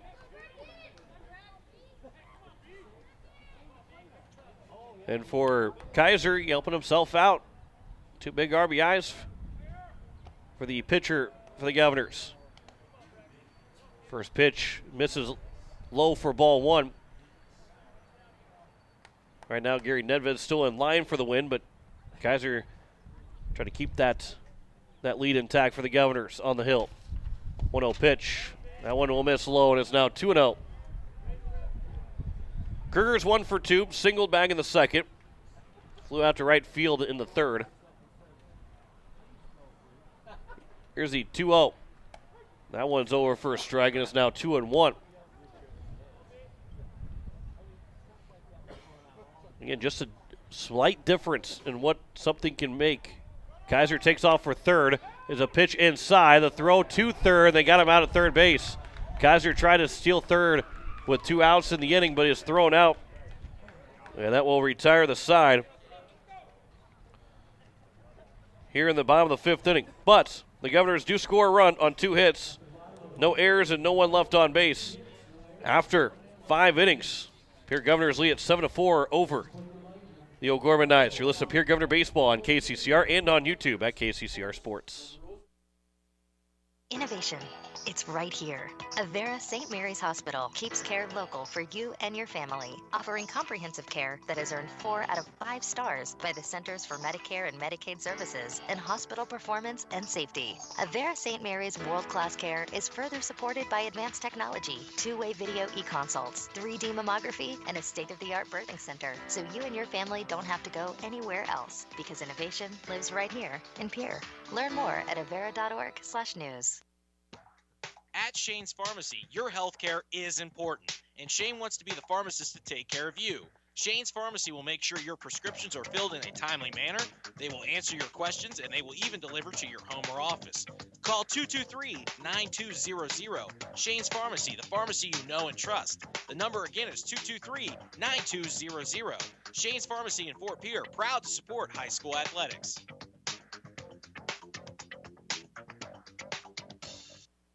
As we welcome you back here to the top of the 6th inning, the Pierre Governors, they lead at 7-4 over the O'Gorman Knights, as Jaden Wiebe now on the mound for the Governors. Just a straight switch from the mound to second base with Wiebe and Kaiser. So now Jaden Wiebe will have the task of trying to close this one out, as the first pitch misses for ball 1. Here to open up the top of the 6th.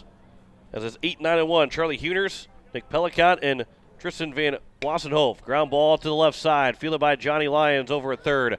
A low throw picked out at first base by Gary Nedved, and the leadoff man is retired to open up the top of the 6th inning. So now here's Nick Pellicott for Cade Kaiser, an inning and a third. Gave up 1 run, it was earned on 1 hit, 1 walk, and 2 strikeouts. So a good play there from Cade Kaiser. He is eligible to return with 27 pitches thrown. He's eligible to return tomorrow. First pitch is over for strike 1.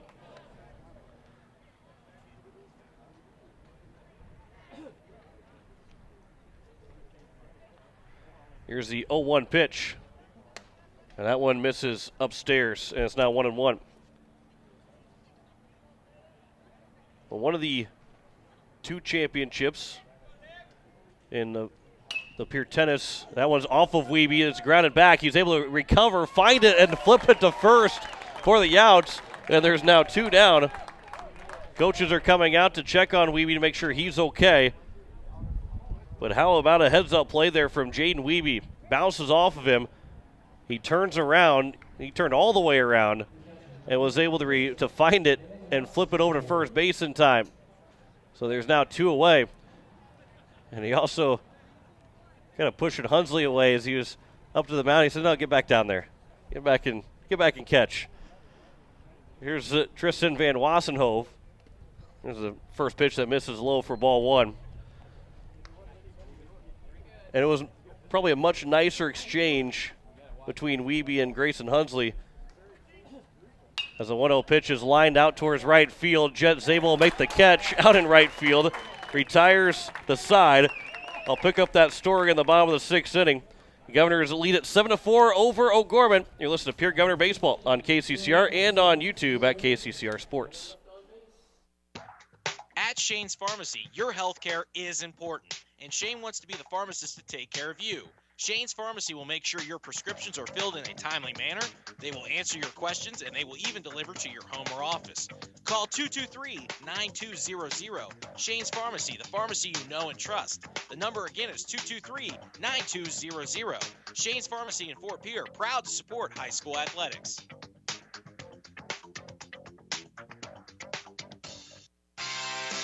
Verdig Electric has a long history of doing electrical work the right way. Economical service, professional work, and customer satisfaction is why they can say that. Verdig Electric can do residential, farm, and commercial projects.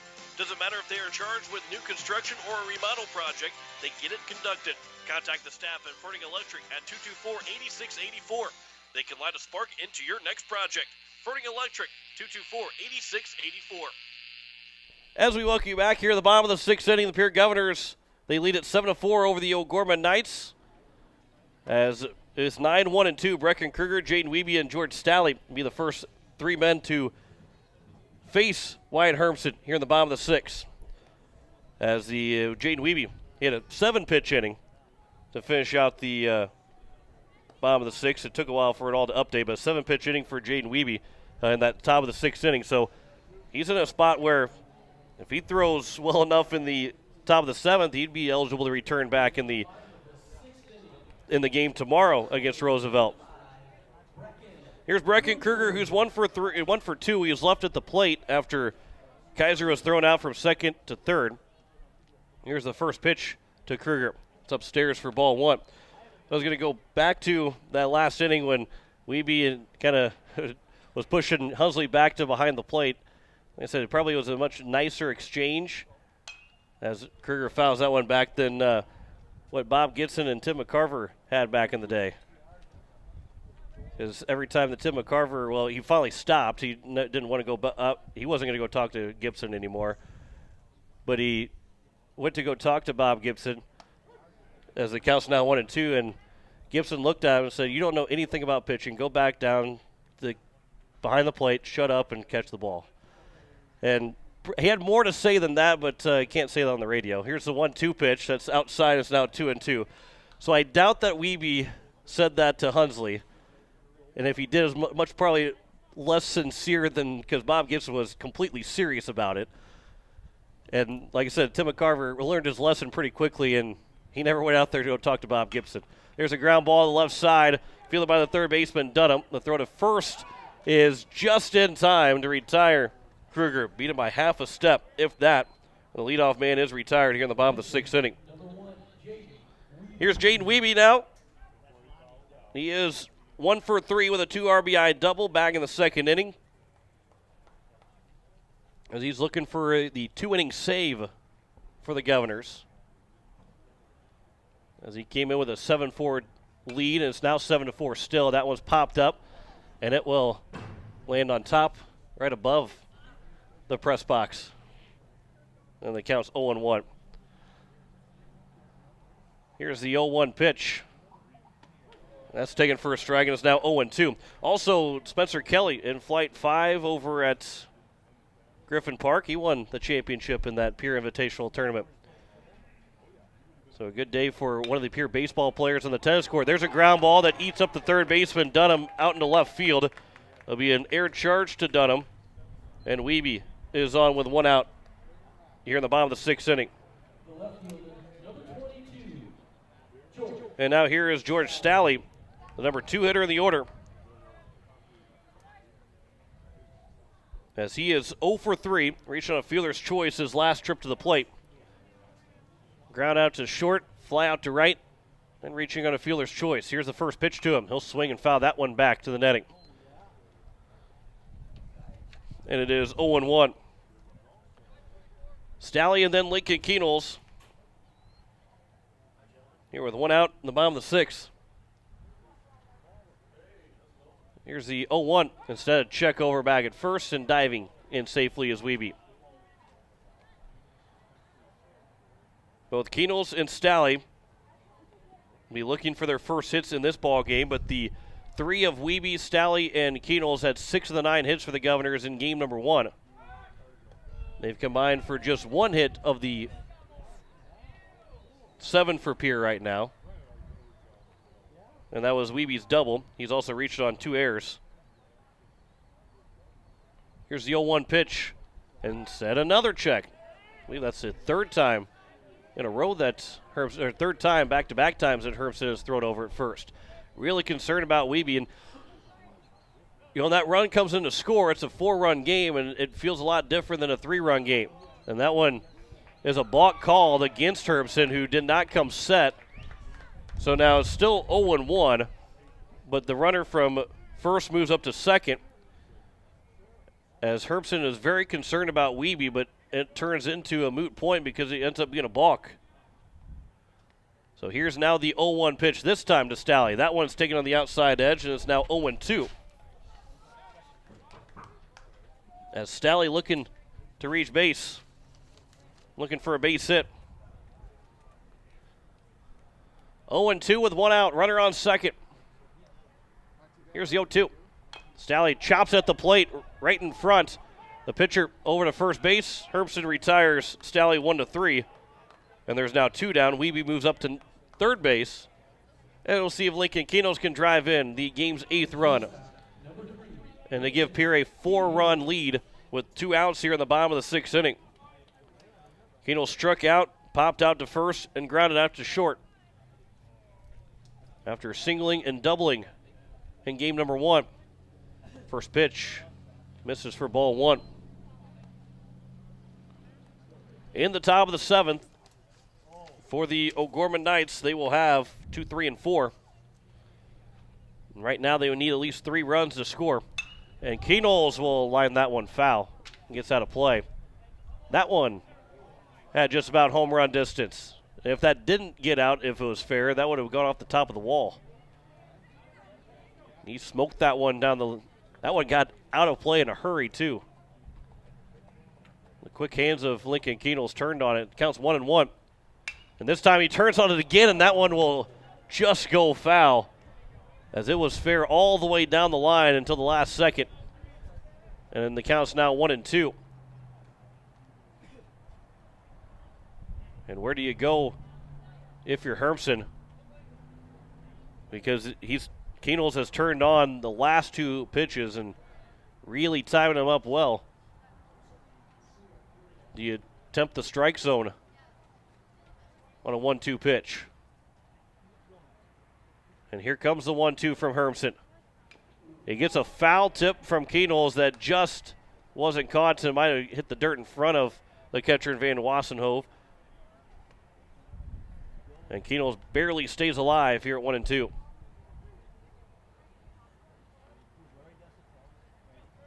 Here's now the 1-2 pitch. Once again from Hermson. That one's outside, and the count is even at 2 balls and 2 strikes. Nedved's on deck. He started the game on the mound. He's in line for the win. Kaiser went an inning and a third. Did good job allowing just 1 run. There's a ground ball left side through for a base hit. Keynoles drives in the run to make it 8-4. He's 1 for 4 the ball game. RBI number 19 of the season for Lincoln Keynoles. And the Govs are doubling up O'Gorman once again here, 8-4. And it brings up Gary Nedved. Walked, singled, and grounded out.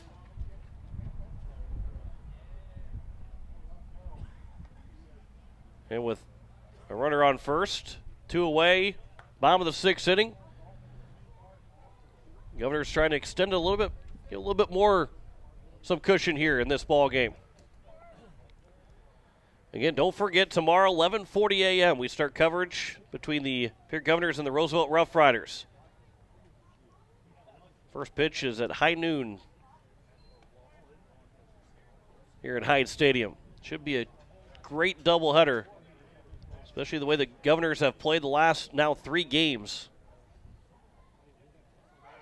That one is inside. The throw to second as Keynoles takes off. He will steal it safely.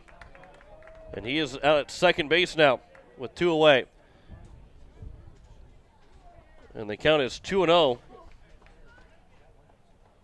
Here to Gary Nedved. In scoring position is Keynoles. Hermson upstairs now 3-0. The Governors aren't satisfied with just a 4-run lead. They like to add to it and continue to add to it. They technically could, they only would have to be able to score 6 more runs. 3-0 is over for a strike, and it's now 3-1. They would love a 5-run advantage. A 3-1 good hitters count for Nedved. Swings and misses, and it's now 3-2. Looking for maybe Nedved to make it a 10-4 ball game. I think he might have been thinking about it with a 3-1 count. But the count is now full at 3-2. From the stretch, Hermson 3-2 pitch. Nedved does not attempt the swing. It went off the umpire. It was ball 4. Keenels took third on the wild pitch. And now here's Jet Zabel with runners at the corners. 2 down. And now we'll have a mound visit as Wyatt Hermson trying to find a way to get the one last out here in the bottom of the 6th inning. Zabel is 0 for 3. 0 for 2. He was hit by a pitch. Reached on an air. And then also grounded out to the second baseman. Zabel was that run that scored to make it 2-0 in the oddest fashion, because Nedved tagged up and scored the sac fly from Johnny Lyons. Zabel went from second to third, but when they were appealing that Nedved left early, they threw it wide to third base, and Zabel came in to score. And then I think that ruined the opportunity of trying to appeal if Nedved had left early or not. First pitch misses for ball 1 to Zabel. Have to maybe go back and watch YouTube after the game to see if Nedved actually did leave early or not. There's a ground ball to the right side, off the second baseman's glove, and it's now first and second with 2 away. An air charged again to the Knights, and it's now a 9-4 lead. 2 errors in the inning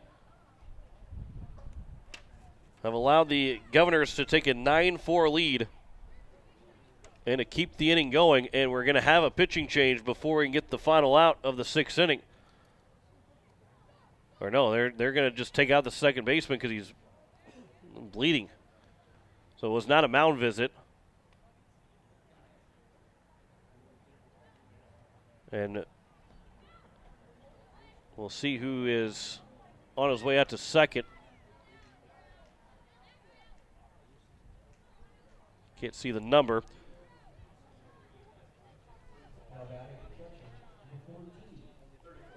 So we have Niedringhaus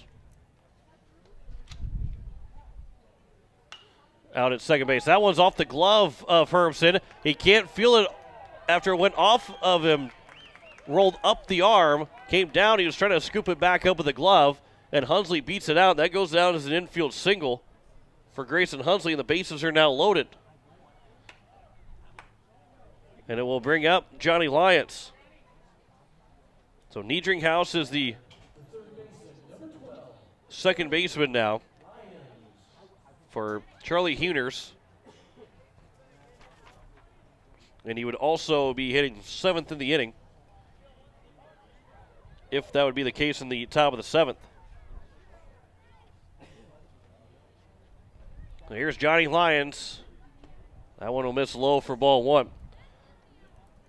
So Hunsley is now 2 for 3 in the ball game with that base hit. Singled in the second, also singled in the 6th. He hit the ball back to the pitcher twice his last 2 at-bats. That one's fouled back, and it's now 1-1. Lyons doubled. He's 1 for 2. Sac fly RBI in the second, ground out in the third, and doubled in the 5th. That double came with 2 outs and then a base hit from Cade Kaiser. Got that run home to score, which at that time made it a 7-4 ball game. Bases are loaded here with 2 outs in the bottom of the 6th. 2-1 pitch. Lyons, right side, that's through for a base hit. 1 run will come in to score. They're going to hold up Zabel over at third base. It's now a 10-4 ball game. And Johnny Lyons with another RBI, his second RBI of the ball game, second hit as well. And now here's Cade Kaiser. He did go deep earlier this week, and if he does, the ball game would be over. First pitch is upstairs for ball 1. He was thrown out trying to steal second, or trying to steal third to end the 5th inning. So he is the 9th man to come to the plate after getting an RBI single in his last at-bat. That one's taken for a strike, and the count is even at a ball and a strike. He is 2 for 2, been on base all 3 times. Swings and misses a pitch in the dirt. And the count's now 1-2.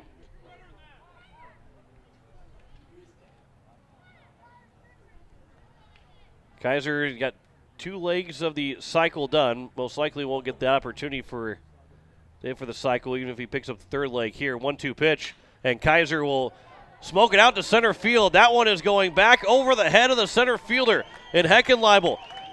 2 runs are going to score.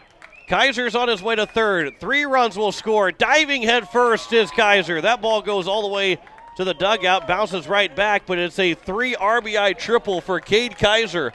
And the Governors lead at 13-4. And a base hit from Brecken Kruger would end the ball game. 5 RBIs for Cade Kaiser in the ball game.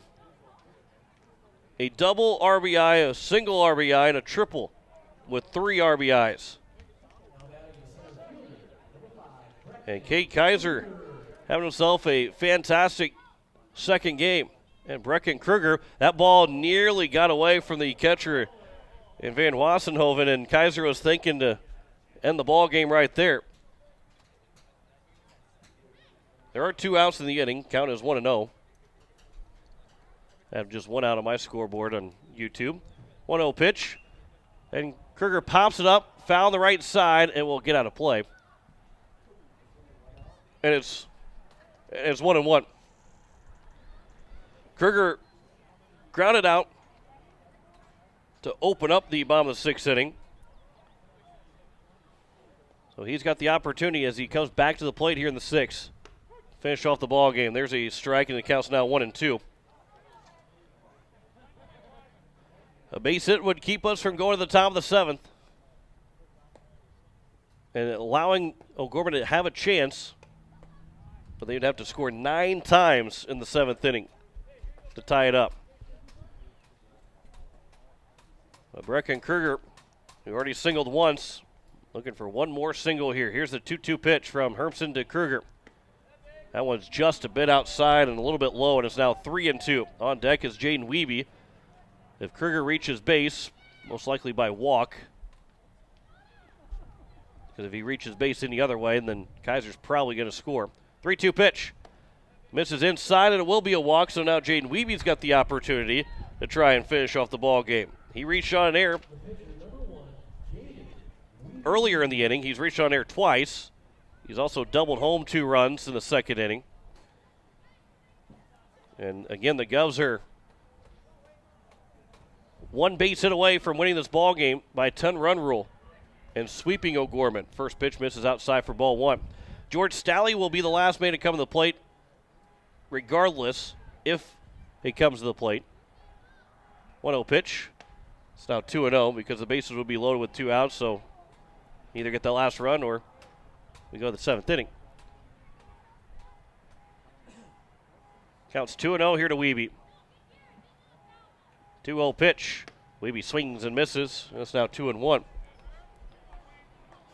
So Wiebe with 3 hits in total of this doubleheader. 2 singles and a double. He's been on base 5 times. 5 of the 7 times he's come to the plate. He swings and misses at the 2-1 pitch, and it's now a 2-2 count. With 2 outs here in the bottom of the 6th. A 6-run inning. Looking for run number 7. 2-2 pitch. That's outside. It's now 3-2. Kruger will get a head start, but he really does not matter at all, other than just maybe keeping away over the force out and having to go the long way. 3-2 pitch. Misses for ball 4, and the bases are now loaded. And this will be the last man to come to the plate in the 6th inning.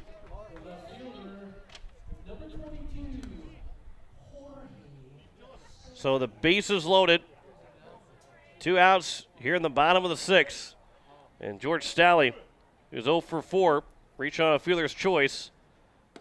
All he has to do is get on base, and the Governors will win by the 10-run rule. Lincoln Keenels, he's got his glove on. He doesn't need to put the helmet on. 0-1 pitch. There's a swing and a miss. Now back pick to 3rd.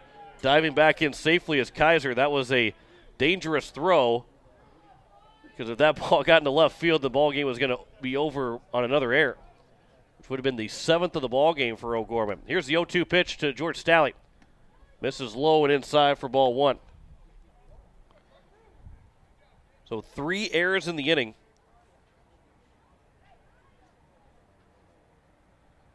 from the O'Gorman Knights. There's a ground ball to the third baseman, and we will head to the top of the 7th as the third baseman and Dunham steps in the bag over a third to retire the side here in the 6th. But 6-run score for the Governors. They lead it 13-4 as we head to the top of the 7th. 3 outs away from a doubleheader sweep of the O'Gorman Knights. You listen to Pierre Governor Baseball on KCCR and on YouTube at KCCR Sports. Ferding Electric has a long history of doing electrical work the right way. Economical service, professional work, and customer satisfaction is why they can say that. Ferding Electric can do residential, farm, and commercial projects. Doesn't matter if they are charged with new construction or a remodel project, they get it conducted. Contact the staff at Ferding Electric at 224-8684. They can light a spark into your next project.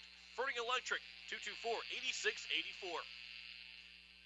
Are you building a new home or remodeling the old? Adding a fireplace can make a house a home. Olson Plumbing in Pierre carries a full line of Heat-O-Lator fireplaces. Whether your taste is traditional or contemporary, Olson Plumbing has a great selection of Heat-O-Lator fireplaces that will fit any style. Whether you're building new or updating, call Olson Plumbing. Heat-O-Lator Fireplaces, the first name in fireplaces. Olson Plumbing in Pierre is your source for the industry's largest selection of indoor-outdoor fireplaces, either gas or wood, and outdoor fire pits. Stop by their showroom at 2803 East Wells or give them a call, 224-6436. So it is the top of the 7th inning, and the Pierre Governors 3 outs away from finishing off a doubleheader sweep of the O'Gorman Knights as we have a 13-4 score. And Leo Huners, Trey Heckenleibel, and White Hermsen will lead things off in the top of the 7th and needing just 3 outs here for the Governors. They don't, for Jaden Wiebe, who threw 7 pitches in that inning in the top of the 6th, just need to keep throwing strikes. Let him swing the bat. And Huners will swing the first pitch, and he'll line out towards right center field. And he will be on to kick off the top of the 7th inning. Out to the corner, out in center field. The throw coming to third base, so it'll be a stand-up triple for Leo Huners, who nearly stepped over the bag. But a leadoff triple for Leo Huners. It's his second hit of the ball game, and O'Gorman has the leadoff man on base to open up the top of the 7th. And it's now Trey Heckenleibel. Heckenleibel's 0 for 3. There's going to be 0 for 2, 2 strikeouts, and he also has drawn a walk. First pitch is over for strike 1. So Pierre with 5 runs in the 2nd, 1 in the 3rd, 1 in the 5th, and then 6 in the 6th to lead by 9. There's a swing and a foul tip in the mid of Hunsley, and the count is now 0-2. This will be pitch number 11 for Jaden Wiebe.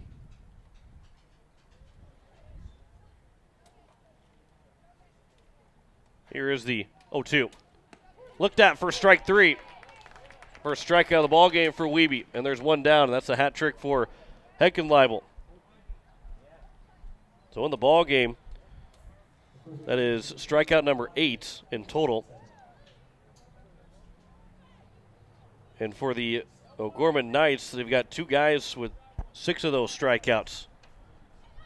And Heckenleibel and Wilson. Here's a strike to open up the at-bat to White Hermsen. Hermsen is 0 for 2.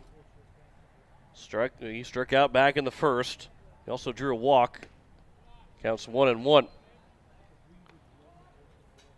The Governors are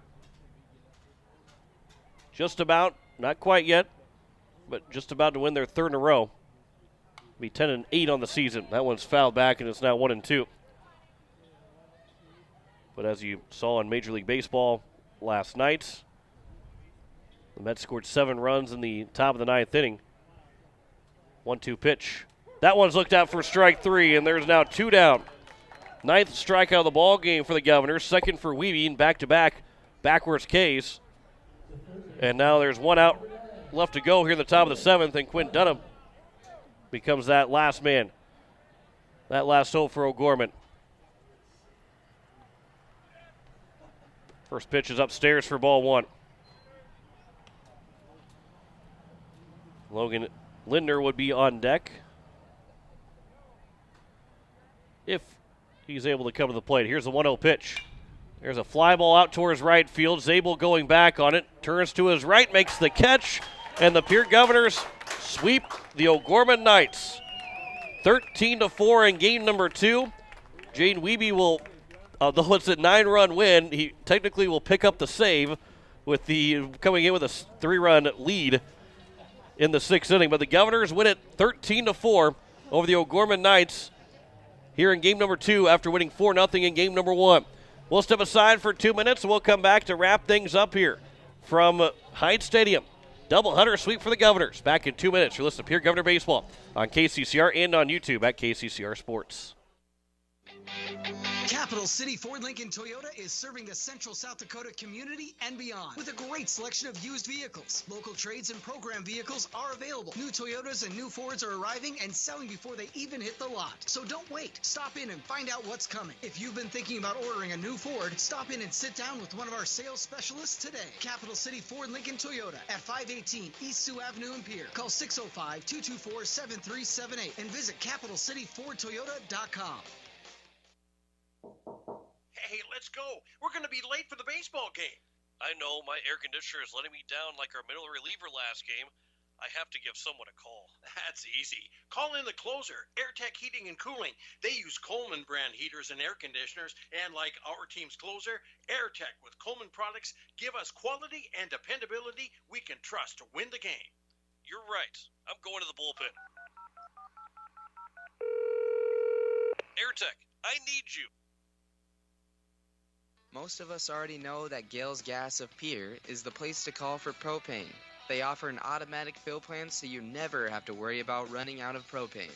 They accept debit and credit payments or a budget payment plan to spread out the cost throughout the year so you never have surprises when you get your bill. For delivery, convenience, and great customer service, call Gales Gas at 224-5518. That's Gales Gas at 224-5518. People helping people. Have you ever wondered what the benefits are of becoming a Owyhee Federal Credit Union member? At Owyhee Federal Credit Union, we reinvest profits in you. We do this in the form of lower interest rates, higher dividends, and low to no fees. So come check us out or come in at 221 East Pleasant Drive in Pierre, because at Owyhee Federal Credit Union, we treat our members like they own the place because, well, they do. Owyhee Federal Credit Union. As we welcome you back here to Hyde Stadium as the Governors pick up a doubleheader sweep over the O'Gorman Knights with a 4-0 win in game number 1 and a 13-4 win in game number 2. And Ryan Kruger will join us up here in the press box. And how about some pretty good baseball for the Pierre Governors in 2 games here tonight? Yeah, we'll take it. That was really good baseball. And Jed Zabel had a complete game shutout. I'll give you a chance here to catch your breath here before you start talking even more. But Jed Zabel had a complete game shutout in game number 1 as papers have fallen to the floor. Whoop. You're really and I'm really killing going, time, aren't you? Yeah, I'm really killing time because I'm throwing myself all over the place here. Jed Zabel had 11 strikeouts in game 1. He went all 7 innings, allowing 5 hits, 1 walk. He did hit 4 guys, but that is what you like to see in terms of limiting 104 pitches and 7 innings.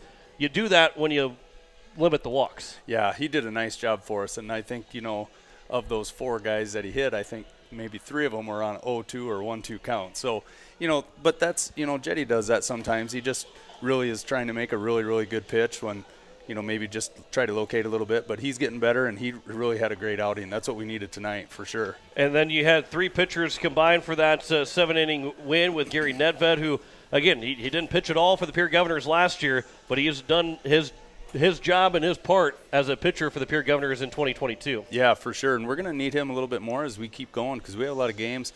And this week we knew that the pitching was going to be a little bit more of a struggle for us this week just because we stacked in so many games. So we were really relying on everybody to come in and pitch. And, he was amped up and ready for that start.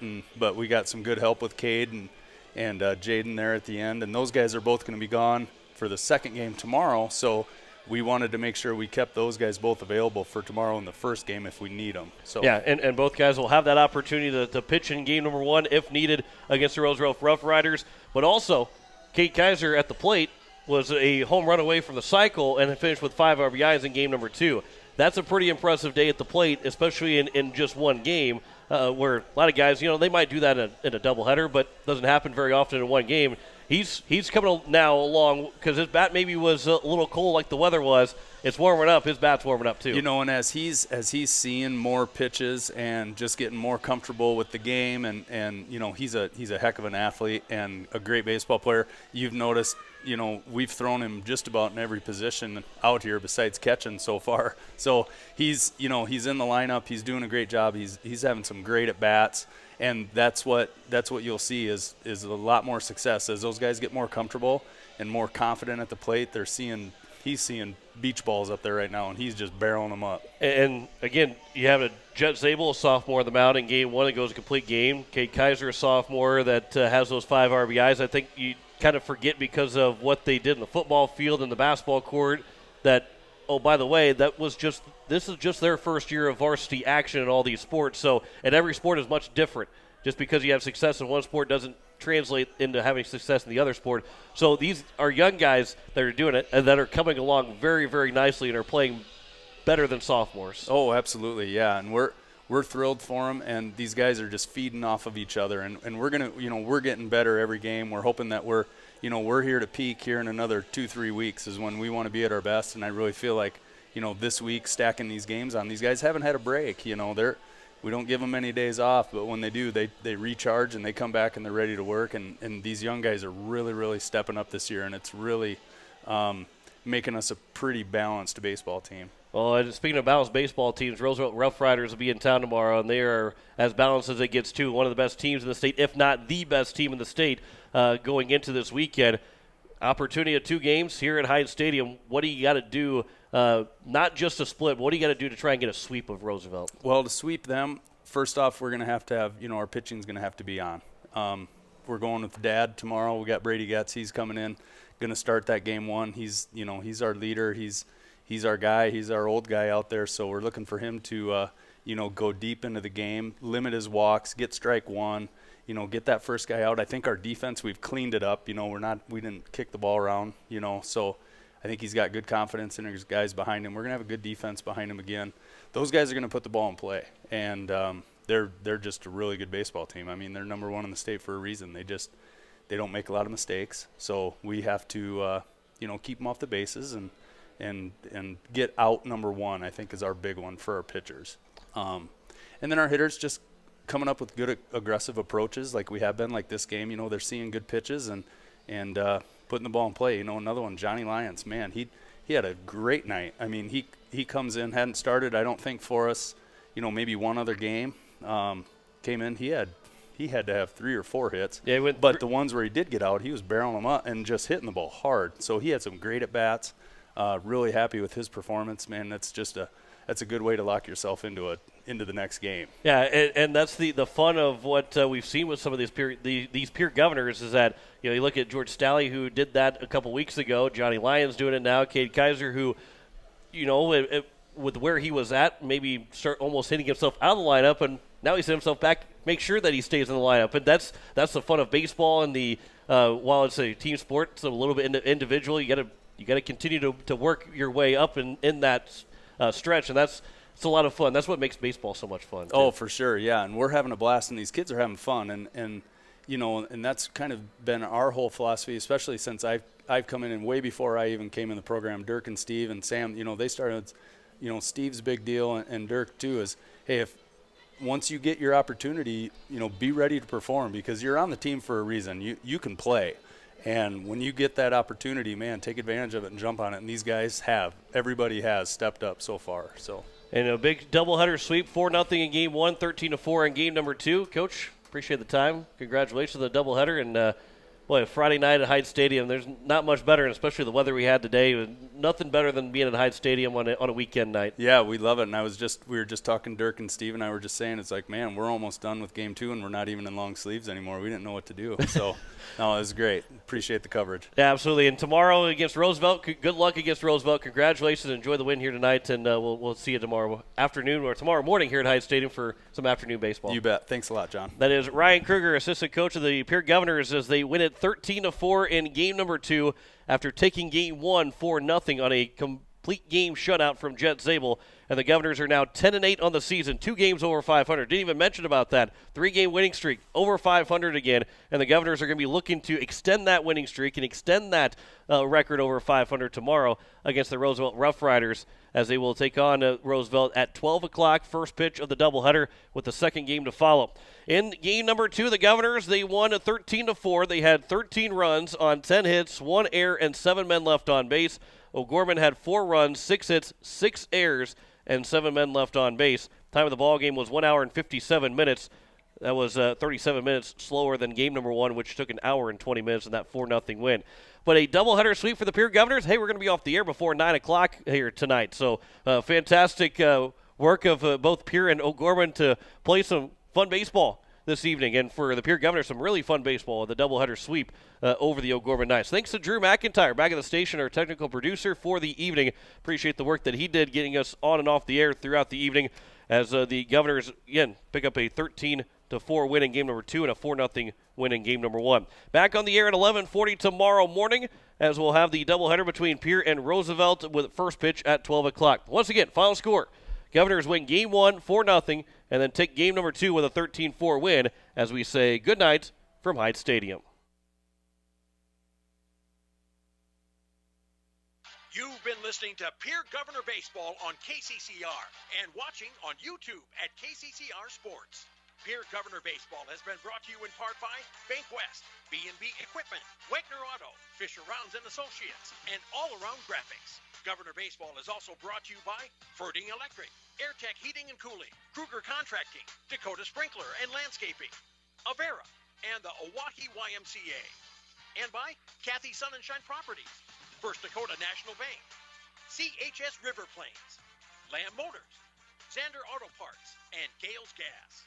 And by Gateway, Ford, Lincoln, and Toyota, Oahe Federal Credit Union, Shane's Pharmacy, Todd's Electric, Edward Jones Financial, and Faith Lutheran Church. Join us all season on your home for the Pierre Governors, KCCR, and on YouTube at KCCR Sports. This has been a special presentation of Riverfront Broadcasting Sports.